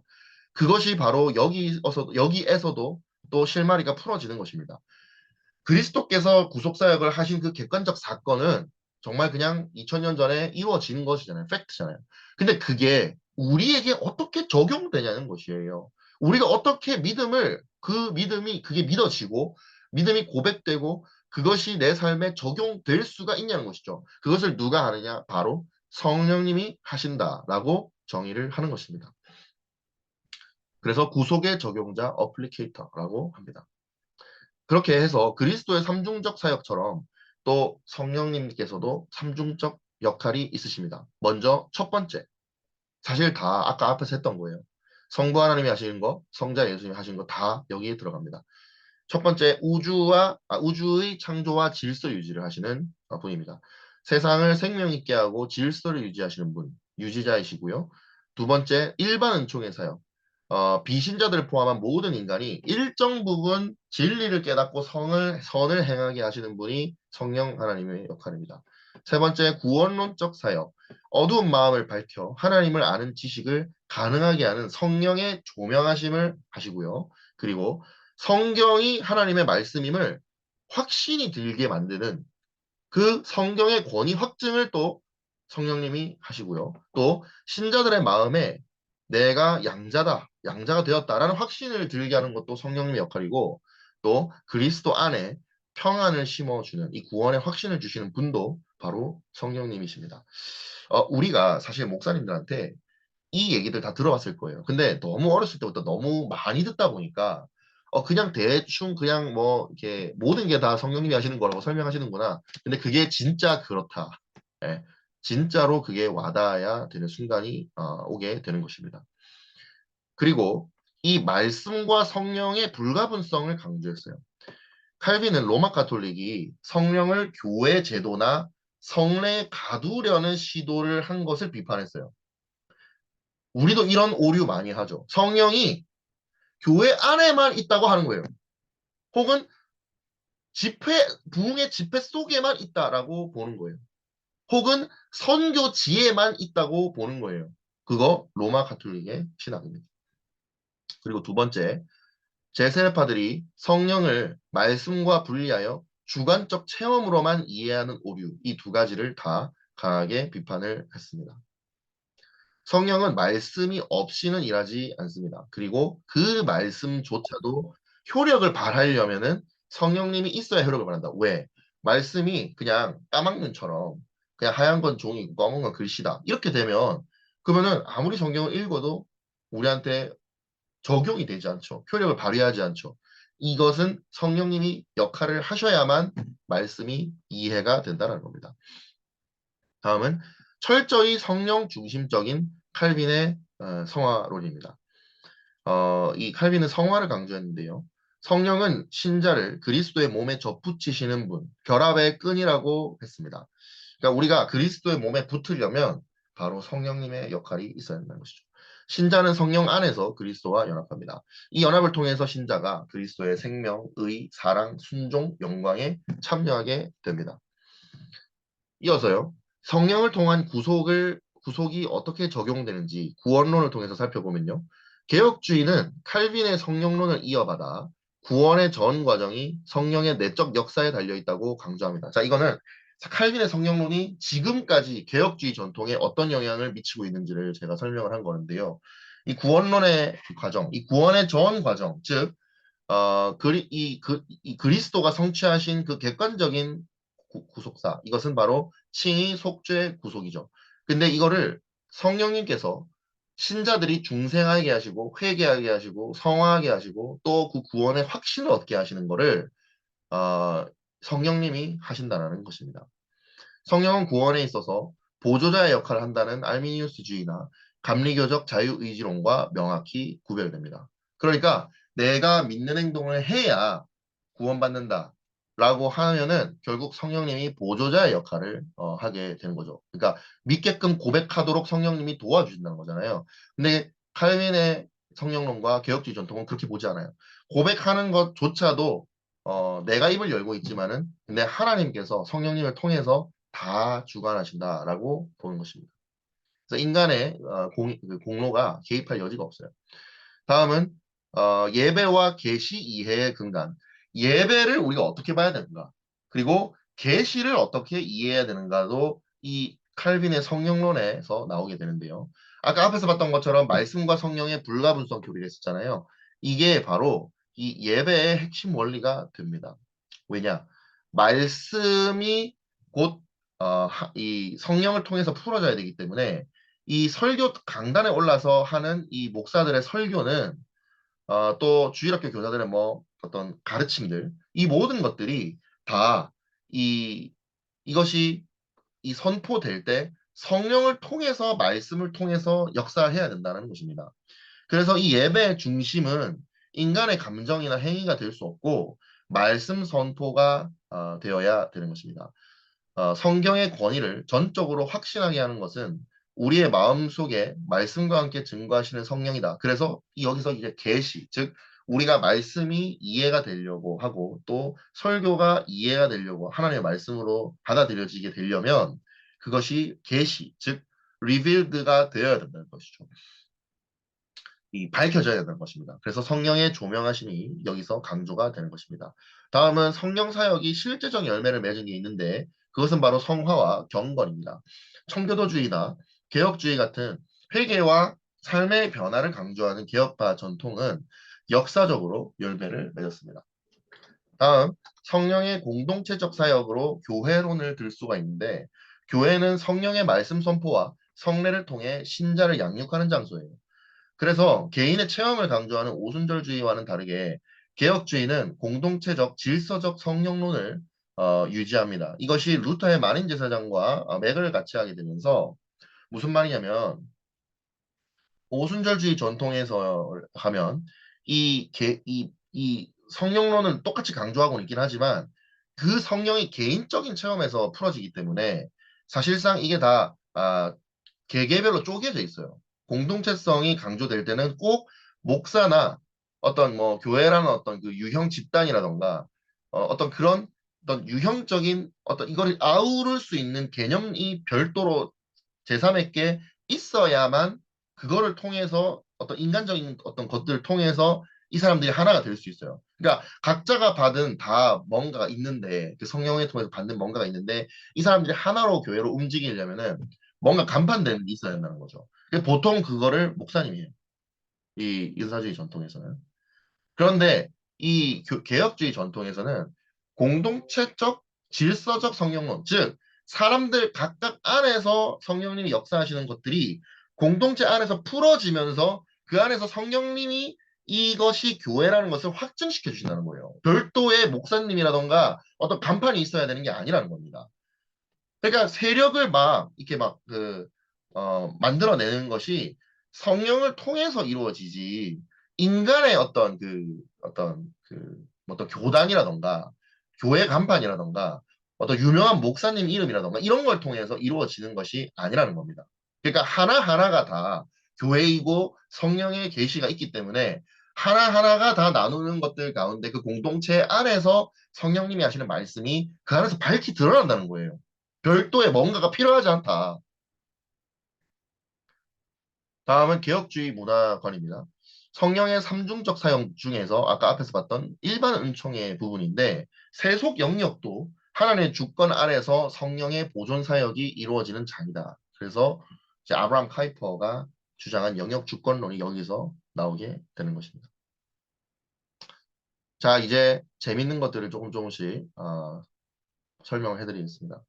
점점 이제 결론으로 가까워지고 있어요. 이제 인간까지 왔잖아요. 이제 인간까지 왔으니까 이제 우리한테 적용할 만한 것들이 이제 나오게 됩니다. 그리고 요 표는요, 여러분들이 한번 좀 외우려고 해보시면은 굉장히 도움이 많이 되실 겁니다. 요거는 이제 밑에 있는 문장부터 보시면 어거스틴에 의해서 고안된 네 가지 카테고리예요.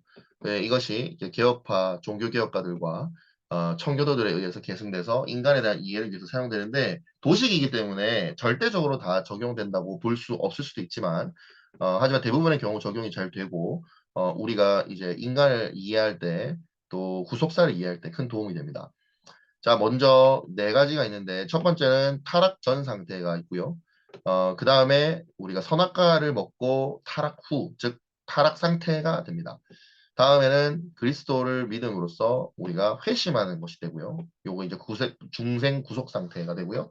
마지막으로 영화로운 단계로 갑니다. 그래서 glorified 되는 단계가 됩니다. 자, 여기서 중요한 거는 중간에 있는 거 두 개겠죠. 왜냐면 무죄 상태 이건 창세기 3장에서 끝나는 거고 그 다음에 이 완전 회복 상태는 우리가 천국 백성 되어야 되는 것입니다. 자, 그러면은 우리 중간에 있는 것들 설명을 한번 같이 이제 다른 것들과 비교해 볼게요. 영어로 제가 했는데요. 이게 좀 더 이해하기가 쉽고 또 이해를 돕기 위해서 제가 또 도식도 만들어 봤습니다. 먼저 타락 전에는 어때요? 타락 전에는 아담과 하와가 죄를 안 짓고 있었던 시간이 더 길었어요. 근데 죄를 지었잖아, 결국은. 그러니까 결국 죄를 지을 수 있는 가능성이 있었다는 거예요. 그래서 이 영화 단계 천국 백성이랑은 똑같지는 않아요. 완전히 똑같지는 않아요. 보시면 able to sin 죄를 지을 수도 있고 able not to sin 죄를 안 지을 수도 있어요. 그래서 선행할 능력도 있고 악행할 가능성도 있는데 결국 악행을 한 게 이제 타락 상태로 가게 되는 것입니다. 그 다음에 이렇게 해서 타락을 하고 나면은 not able not to sin이에요. 이 설명이 재밌죠. 그러니까 죄를 안 지을 수가 없다는 거예요. 뭐냐면 선행할 수가 없어요. 선행할 수가 없고 악행할 수만 있어요. 요거는 루터의 의지의 속박, 노예 의지로 구체화되는데 이 뒤에서 설명할게요. 다음은 회심하고 나서 예수 믿고 나면 able not to sin. 그러니까 죄를 여전히 계속해서 짓고 있긴 한데 죄를 안 지을 수도 있다라는 겁니다. 죄를 안 지을 수 있는 가능성이 생기게 돼요. 그래서 선행할 능력이 생기게 되는 겁니다. 마지막으로 완전 회복 상태가 되면 unable to sin, 아예 죄를 지을 수 없고 선행밖에 할 수 없는 상황이 되는 것입니다. 자, 그러면 여기서 우리가 자유의지와 자유선택에 대한 개념을 구체적으로 좀 볼 필요가 있는데요. 보통 많은 사람들이 자유의지만 알아요. 자유선택의 개념을 알지 못합니다. 그것은 우리가 지금 공부를 하지 않아서 그래요. 자, 자유의지를 보면요. 인간은 의지를 잃어버리지는 않았어요. 타락 후에도. 여전히 인간의 의지는 강압으로부터 자유, 다른 것을 선택할 수 있는 자유를 소유하고 있어요.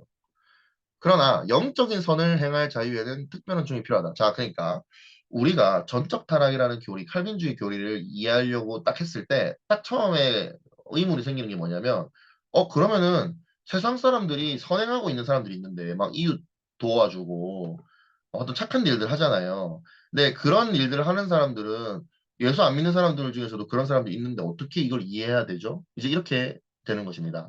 자, 그런데 그것이 사실 겉으로는 뭔가 선행하는 것처럼 보이지만 결국 그게 어떻게 쓰이는지를 가만 보면 내가 사람들을 돕는다라는 어떤 그런 의로운 행위로 자기를 높이 만드는 걸로 가더라는 거예요. 내가 남을 도왔다. 근데 결국 그 남을 도운 게 내 안에서는 하나님을 향하게 가지 않고 인간을 향해 갈 수밖에 없는 거죠. 그러니까 가난한 자를 돕는 어떤 좌파 사상들 이런 것들이 지금 이 상황인 거예요. 남을 돕기는 열심히 돕는데 그 돕는 게 결국은 나를 높이거나 남을 높이거나 어쨌든 인간을 높이면서 하나님께로 가지 못하기 때문에 결국은 자유의지를 통해서 악행만 했을 뿐이 되는 것입니다. 자, 그런데 자유 선택이 언제 회복되느냐? 바로 요때 예수님을 믿으면서 자유 선택이 회복되는데 요때는 성령의 도우심이 있을 때에만 회복이 되는데요. free choice는 뭐냐면 좀 더 구체적으로 얘기하면은 선행할 능력을 얘기하는 거예요. 이게 동의어입니다. 선행할 능력과 자유 선택이 동의어가 되는 것입니다. 자, 그래서 루터가 에라스무스랑 논쟁을 하면서 노예의지라고 자유의지를 딱싹 이름을 바꿔가지고 노예의지로 반박했거든요. 그 노예의지라고 왜 했냐? 그 말은 무슨 말이냐? 타락한 상태에서는 선을 행할 수가 없다. 의지는 있지만 그 의지는 죄에 속박되어서 하나님을 향해서 갈 수가 없게 되었다라는 것이 루터의 주장인 것입니다. 그래서 우리가 예수를 믿게 되면 이 세 번째 상태잖아요. 이 세 번째 상태는 어떤 상태냐가 지금 중요한 거죠. 우리 인간론에 대해서. 이 상태는 뭐냐? 우린 여전히 악행할 가능성이 있어요. 그런데 우리는 성령님의 도우심이 있을 때에는 그때만 한해서는 자유 선택으로 선을 행하게 된다라는 것입니다. 그렇기 때문에 성령론이 중요하게 되는 것이죠. 그리고 마지막 단계는 자유 선택이 완전히 회복돼서 하나님의 뜻과 완전히 일치하게 되는 것입니다. 그러니까 내가 느끼는 욕구가 그때도 있어요. 천국 백성이 된 후에도. 근데 내가 느끼는 욕구가 즉 하나님이 원하는 것과 일치한다는 거예요. 그러니까 밥도 먹어요. 근데 밥을 먹는 게 주님께 영광되는 걸로 가는 거예요. 주님께 영광 그래서 제가 그런 식으로 얘기한 적이 있잖아요. 밥 먹거나 자거나 뭐 똥을 싸도 그게 다 하나님께 드리는 예배가 되어야 한다는 것입니다. 그러니까 우리가 지금 자식을 연구하고 공부하고 북스터디 듣고 뭐 리더하고 뭐 하잖아요. 그 모든 것들이 하나님을 위해서가 됐을 때라야 비로소 자유선택이 되는 것이고 그게 결국은 내 머리 채우고 내가 잘났고 뭐 이렇게 내 명예가 높아지고 그런 것이라면 그것은 천국 백성이 아닌 것이 되는 겁니다. 자, 그러면 이제 교회론으로 가겠습니다. 어, 네. 가시적 교회와 비가시적 교회를 구분했습니다. 칼빈이. 요것도 여러분들에게 도움이 많이 될 거라서 좀 풀어서 써봤습니다. 자, 가시적 교회는요, 말씀과 성례가 시행되는 외적 공동체예요. 그러니까 여러분들이 다니고 있는 교회예요. 근데 이것을 어떻게 기독교 강의에서 얘기하냐면, 같은 밭에서 자라는 밀과 가라지의 혼합된 몸이라 그랬어요. 그러니까 그 교회 안에 신자와 비신자가 같이 있다는 거예요. 그러니까 이 가시적 교회는 이 비가시적 교회와 구분이 됩니다. 비가시적 교회는 뭐냐? 하나님만이 아시는 참된 신자들의 공동체입니다. 구약의 신실한 자들을 포함하는 선택된 자들의 모임으로 시간과 공간을 초월한 그리스도의 몸이에요. 그래서 그리스도의 몸 얘기하는 그 고린도전서 말씀, 그거 보면은 이제 그리스도를 머리로 두고 나머지 뭐 다양한 이제 기능들을 가진 신자들이 있잖아요. 그 사람들을 바로 비가시적 교회라고 하고요. 이 사람들은 다 죽은 사람들도 포함이 되기 때문에 히브리서에 나오는 그 믿음의 선진들이 모두 다 포함되는 그 개념이 되는 것입니다. 로마 가톨릭 안에서도 비가시적 교회, 즉 참된 성도들의 존재 가능성을 칼빈은 부인하지 않았어요. 자, 근데 딱 이 부분만 읽으면은, 에이? 가톨릭에도 구원이 있다고? 칼빈이 조금 중도적인 입장에 서 있네. 좀 사람이 좀 착한가, 마음이 약했나? 이렇게 생각할 수가 있는데, 그런 개념이 아니고, 아까 앞에서 말씀, 슈링글리 공부할 때 말씀드렸던 것처럼 교회론이 하나의 교회를 인정해야 되기 때문에 그런 거예요. 순수한 교회만이 진짜라고 주장하는 게 아니라 교회론적인 분열이 있을 수 없는 하나의 교회가 있어야 된다라고 봤기 때문에 그런 겁니다. 그래서 요즘 WEA 관련돼서 이제 논쟁도 있는데 그런 것들이 다 이제 여기서 좀 시사점이 있어요. 그래서 칼빈은 로마 가톨릭에서 개신교로 개종하는 사람들에게 제세례를 실시하지 않은 것입니다. 그리고 어머니와 학교로서의 교회, 말씀으로 신자들에게 새 생명을 가져다주고 삶의 모든 면에서 교육, 양육하며 마침내 그들을 완성으로 인도하는 것이 교회의 역할이라고 봤어요. 이것은 이제 유형교회 역할이라고 들릴 수도 있지만은 무형교회 역할, 그러니까 비가시적 교회의 역할이 되는 것입니다. 여러분들 한 사람 한 사람이 다 동료들에게 새 생명을 가져다 줘야 되고요. 모든 면에서 요 교육, 양육할 수 있는 능력을 가지고 있어야 되고 마침내 그들을 완성으로 인도할 수 있는 교회가 되어야 된다는 것입니다. 그리고 이제 세례론과 이제 성찬론에 대해서 칼빈은 어떻게 생각을 하고 있었냐면 로마 교회가 가지고 있었던 7개 성례가 있어요. 이제 세례성 아마 세례성사, 견진성사, 성체성사, 고해성사, 병자성사, 성품성사, 혼인성사 이렇게 7개가 있거든요. 그 중에서 2개만이 참된 성례다라고 해서 세례와 성찬만을 남겼습니다. 그리고 세례는 어떻게 이해했냐? 신자가 그리스도에게 접붙여지는 어떤 상징적인 그래서 칩잉글이랑 입장이 같았죠. 그리고 성찬은 육적 임재는 일어나지 않지만 영적으로는 임재한다라고 해서 칩잉글이랑 약간 달라요. 근데 루터랑도 다르죠. 육적으로 임재하는 게 아니라 영적으로 임재한다. 근데 이 말이 무슨 말이냐면 영적으로 임재한다는 말은 그것을 통하여서 하나님께서 역사하시기도 한다라는 거예요. 그러니까 스빙글리 입장만 따르면은 그냥 그거는 상징이기 때문에 이제 그러한 일을 강조하지 않아요, 별로.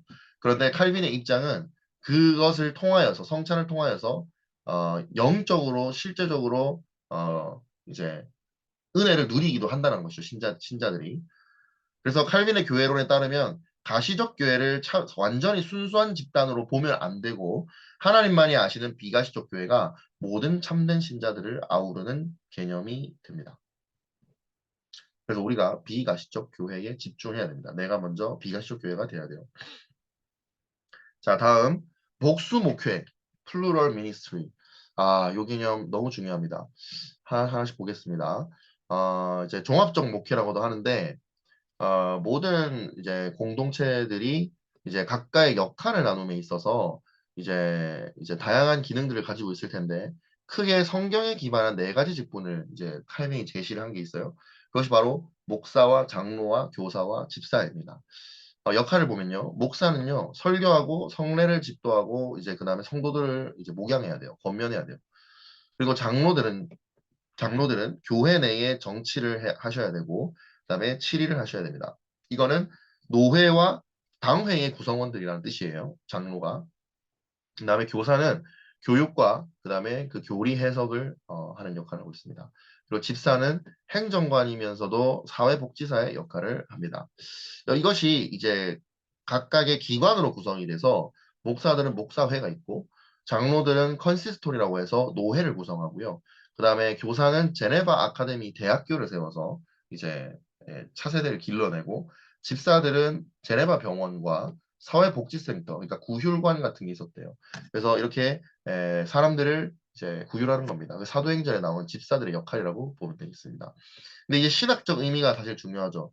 목사들은 교회의 영적 지도자이면서 말씀과 성례 사역자고 장로들은 교회의 권징과 질서 유지자고 영적 돌봄의 협력자입니다. 그래서 목사와 장로가 당회를 구성하고 노회를 구성하게 되는 것입니다.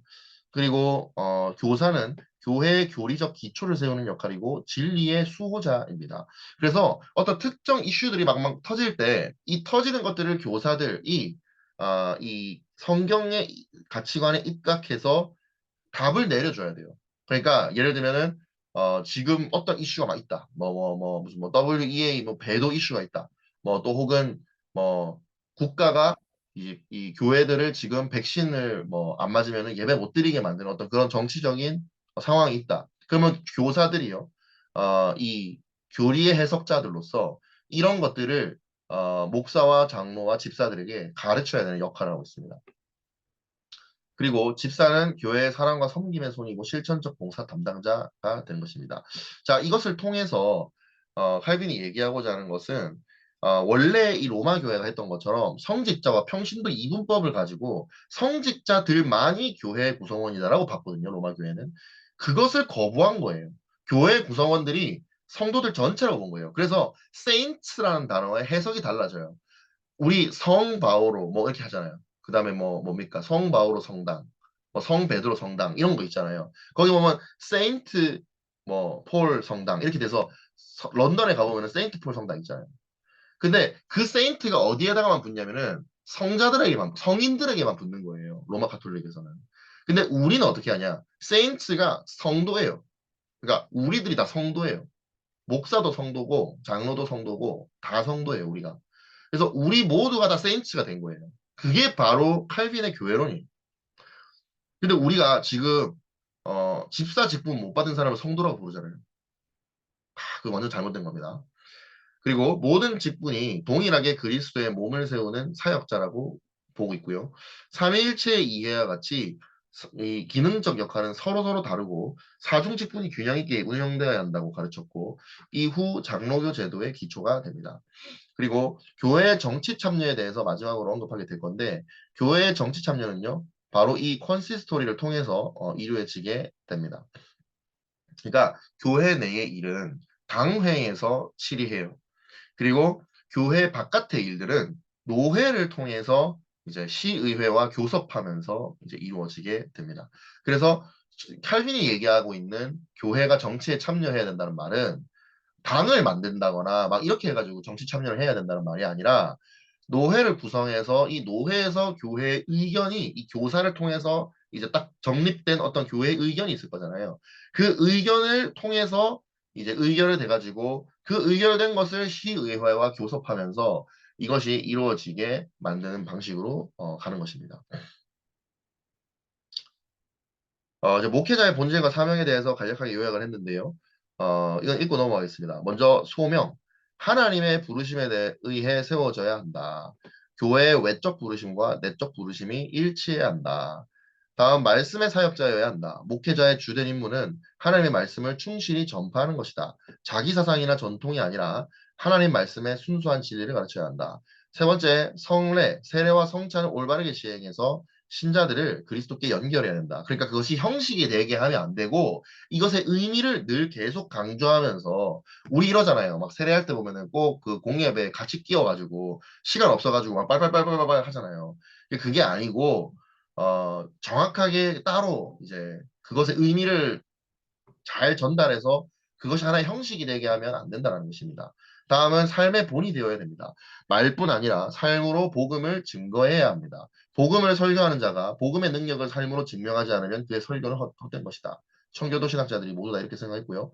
다음 겸손과 섬김의 자세입니다. 목회자는 권위주의적 통치자가 아니라 그러니까 즉 로마 교회는 어떻게 했냐면은 내가 사제로 위에서 내려 꽂힘을 당했으니까 즉 서품을 받았으니까 여러분들은 내 권위를 인정하셔야 됩니다. 이게 사제주의거든요. 근데 그게 아니라 목회자는 여기 첫 번째 보시면은 외적 부르심과 내적 부르심이 일치해야 돼요. 그러니까 외적 부르심이 뭐냐면은 교회가 나를 필요로 해야 돼요. 성도들이 내가 필요로 해서 세워져야 된다는 것이죠. 그래서 청빙 절차가 있는 거예요. 그래서 권위주의적 통치자가 아니라 그리스도의 종으로 섬기며 그리스도의 영광을 드러내야 합니다.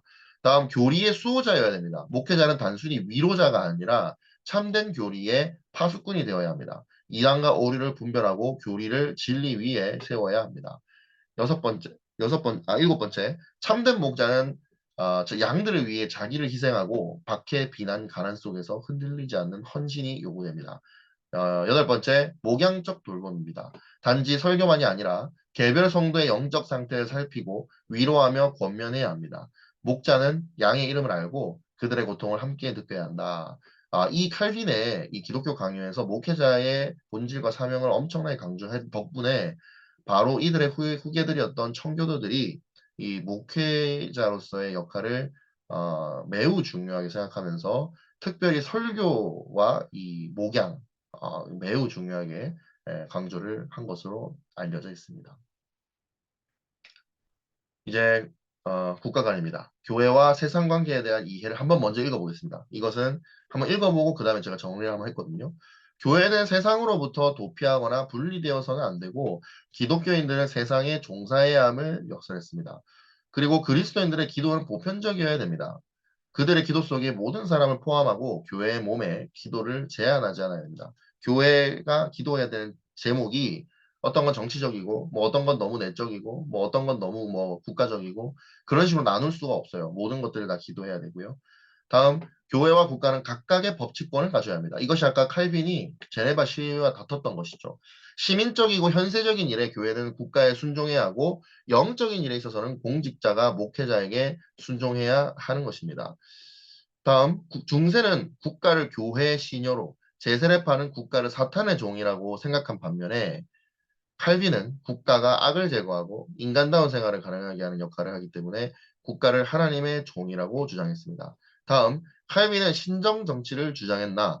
신정 정치가 성직자가 정치를 하는 성직자 통치, 그러니까 로마 교회처럼 혹은 율법에 따라 정치하는 것을 의미한다고 할 때 칼빈은 그것을 원하지 않았습니다. 대신 이것을 하나님의 통치라는 개념으로 이해한다면 칼빈은 이것을 인정했던 것입니다. 불의한 정치인들에 대한 인내와 기도를 요구했습니다. 그 직에 앉아 있는 특정한 사람에 대해서 아무리 남용된다 해도 하나님에 의해 제정된 것이기 때문에 칼빈은 그것을 인정해야 되는 것을 요구했습니다. 무력과 폭력에 의한 저항에 대한 암시가 거의 없다는 것이 그 증거가 됩니다.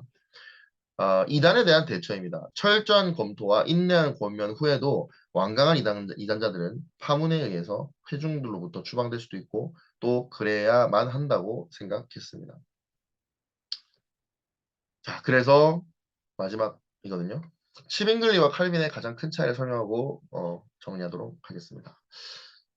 치빙글리는 취리 시의회가 성만찬 개혁을 주도했던 것처럼 교회 개혁의 시의회 역할을 강조했다고 우리가 배웠죠.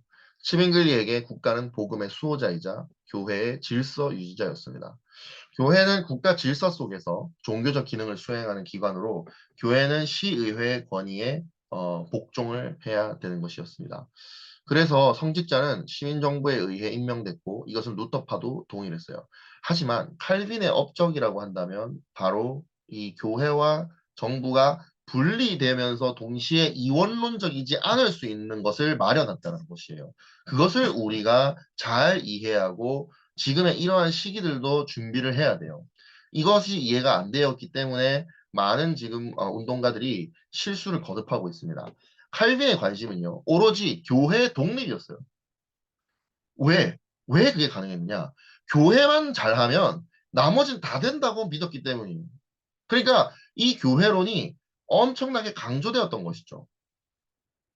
칼빈의 초기 제네바 종교개혁은 여러분 아까 봤던 것처럼 제네바 시의회로부터의 교회 권증권, 즉 징계권을 사수하기 위한 투쟁으로 점철됐습니다. 그래서 이것 때문에 칼빈은 쫓겨나기도 했던 것이죠. 칼빈은 실제로 권증을 굉장히 많이 했던 걸로 알려져 있어요. 그래가지고 이제 칼빈이 신정부가 뭐 이제 독재자다 이러면서 많은 비판을 받기도 하는데 자, 배경을 설명해 드릴게요. 그 당시에는요, 제네바 시민들은 100이면 100 다 종교를 가지고 있었어요. 지금처럼 무교인 사람이 많지가 않았고 대부분 카톨릭 아니면은 이제 프로테스탄트 신앙을 갖거나 어쨌든 종교를 가지고 있었던 사람들로 구성이 되어 있었어요. 그러니까 시민이라고 불러도 100명의 사람들이 다 포함되어 있고 교인 신자라고 해도 100명의 사람들이 다 포함되어 있는 거예요. 자, 그런데 만약에 어떤 사람이 이제 세속법을 어겼어요. 그러면은 시의회가 제정한 법에 의해서 처벌을 받겠죠. 그런데 이 사람이 동일하게 또 교회에서도 교회법을 어기면은 교회가 치리를 해서 이 사람을 처벌할 수가 있게 해달라는 게 칼빈의 주장이었던 거예요. 그러니까 칼빈이 예를 들어서 이제 간음하면 안 된다라는 법을 교회법으로 만들었다고 칩시다. 치리를 그걸로 하려고 하는데 그 당시에 칼빈이 살았던 시대에는 제네바뿐만이 아니라 모든 도시가 어, 교회가 자체적으로 치리하는 권한이 없었다는 거예요. 그러니까 시의회가 그것을 허락하지를 않았던 것이죠. 그런데 칼빈이 이것에 대해서 아니 세속법은 어겨지지 않는 것이지만 예를 들면 술 마신 거 세속법을 어긴 건 아니지만은 나는 예를 들면 교회에서 이것을 당회에서 의결을 해서 이것을 교회법으로 만들었기 때문에 이걸 통해서 우리는 꼭 내쫓는 건 아니더라도 실의를 할 수 있도록 우리에게 자치권을 허락해달라. 라는 것이 칼빈의 주장이었던 것입니다. 근데 그걸 주장하다가 쫓겨난 것이죠. 근데 이게 그토록 필요했던 이유는 칼빈이 사람들을 정죄하기를 좋아해서였던 것이 아니라 제가 몇 가지 예를 들었지만 예를 들면 뭐 도박이라던가 간음이라던가 뭐 음란이라던가 게으름이라던가 이런 것들을 교회 차원에서 치리하지 않으면 결국 이게 나라를 어지럽히게 될 거라고 봤던 거예요. 그러니까 결국 나라는 결국 이것을 못 잡겠지만 교회가 이것을 치리해야만 결국은 사회도 바뀐다라는 확고한 믿음을 가지고 있었던 것이죠. 칼빈에게 국가는 하나님의 섭리 아래 세워진 통치 기관이기도 했어요. 그래서 공공질서 유지를 담당했던 것이죠. 그러나 그것이 교회의 권위를 침범해도 된다는 말은 아니었다는 것입니다. 이것이 바로 그 정교 분리의 시초가 되는 개념이 되는 것입니다. 그래서 목회자의 권위를 굉장히 강조했어요. 그러니까 사제가 아니라요. 사제주의에 의해서 보호받는 목회자가 아니라 목회자는 사람들이 진정으로 그 사람을 필요하게끔 만들어야 됐기 때문에 목회자의 권위가 강조됐다는 겁니다. 그래서 목회자는 하나님의 말씀을 통해 통치자까지 견책할 권리가 있어야 했어요. 그러니까 그 정도로 덕이 있어야 됐고 그 정도로 성화되어 있었어야 됐고 그 정도로 신학적으로 탁월했어야 됐던 것입니다. 나단과 다니엘, 세례 요한처럼 말이죠. 그래서 교회법과 시민법을 분리해서 서로 다른 법에 의해 통치받는 완전히 별도의 기관, 이렇게 분리하면서도 하나님의 주권 하에 각자의 역할을 강조해 하나님의 주권이 모든 통치의 근원임을 강조한 위대한 업적을 어, 세웠던 것이 바로 칼빈입니다. 네, 그래서 정리하면 칼빈의 교회관과 정치관은 근대적 종교 분리 원리의 신학적 뿌리가 되면서 진정으로 교회가 국가를 어떻게 섬겨야 될지를 정리했던 위대한 신학자 중에 한 명이었다. 그리고 이 시대에 우리에게 너무도 회복해야 될 것을 많이 제공하고 있는 사람이다. 이렇게 정리하도록 하겠습니다.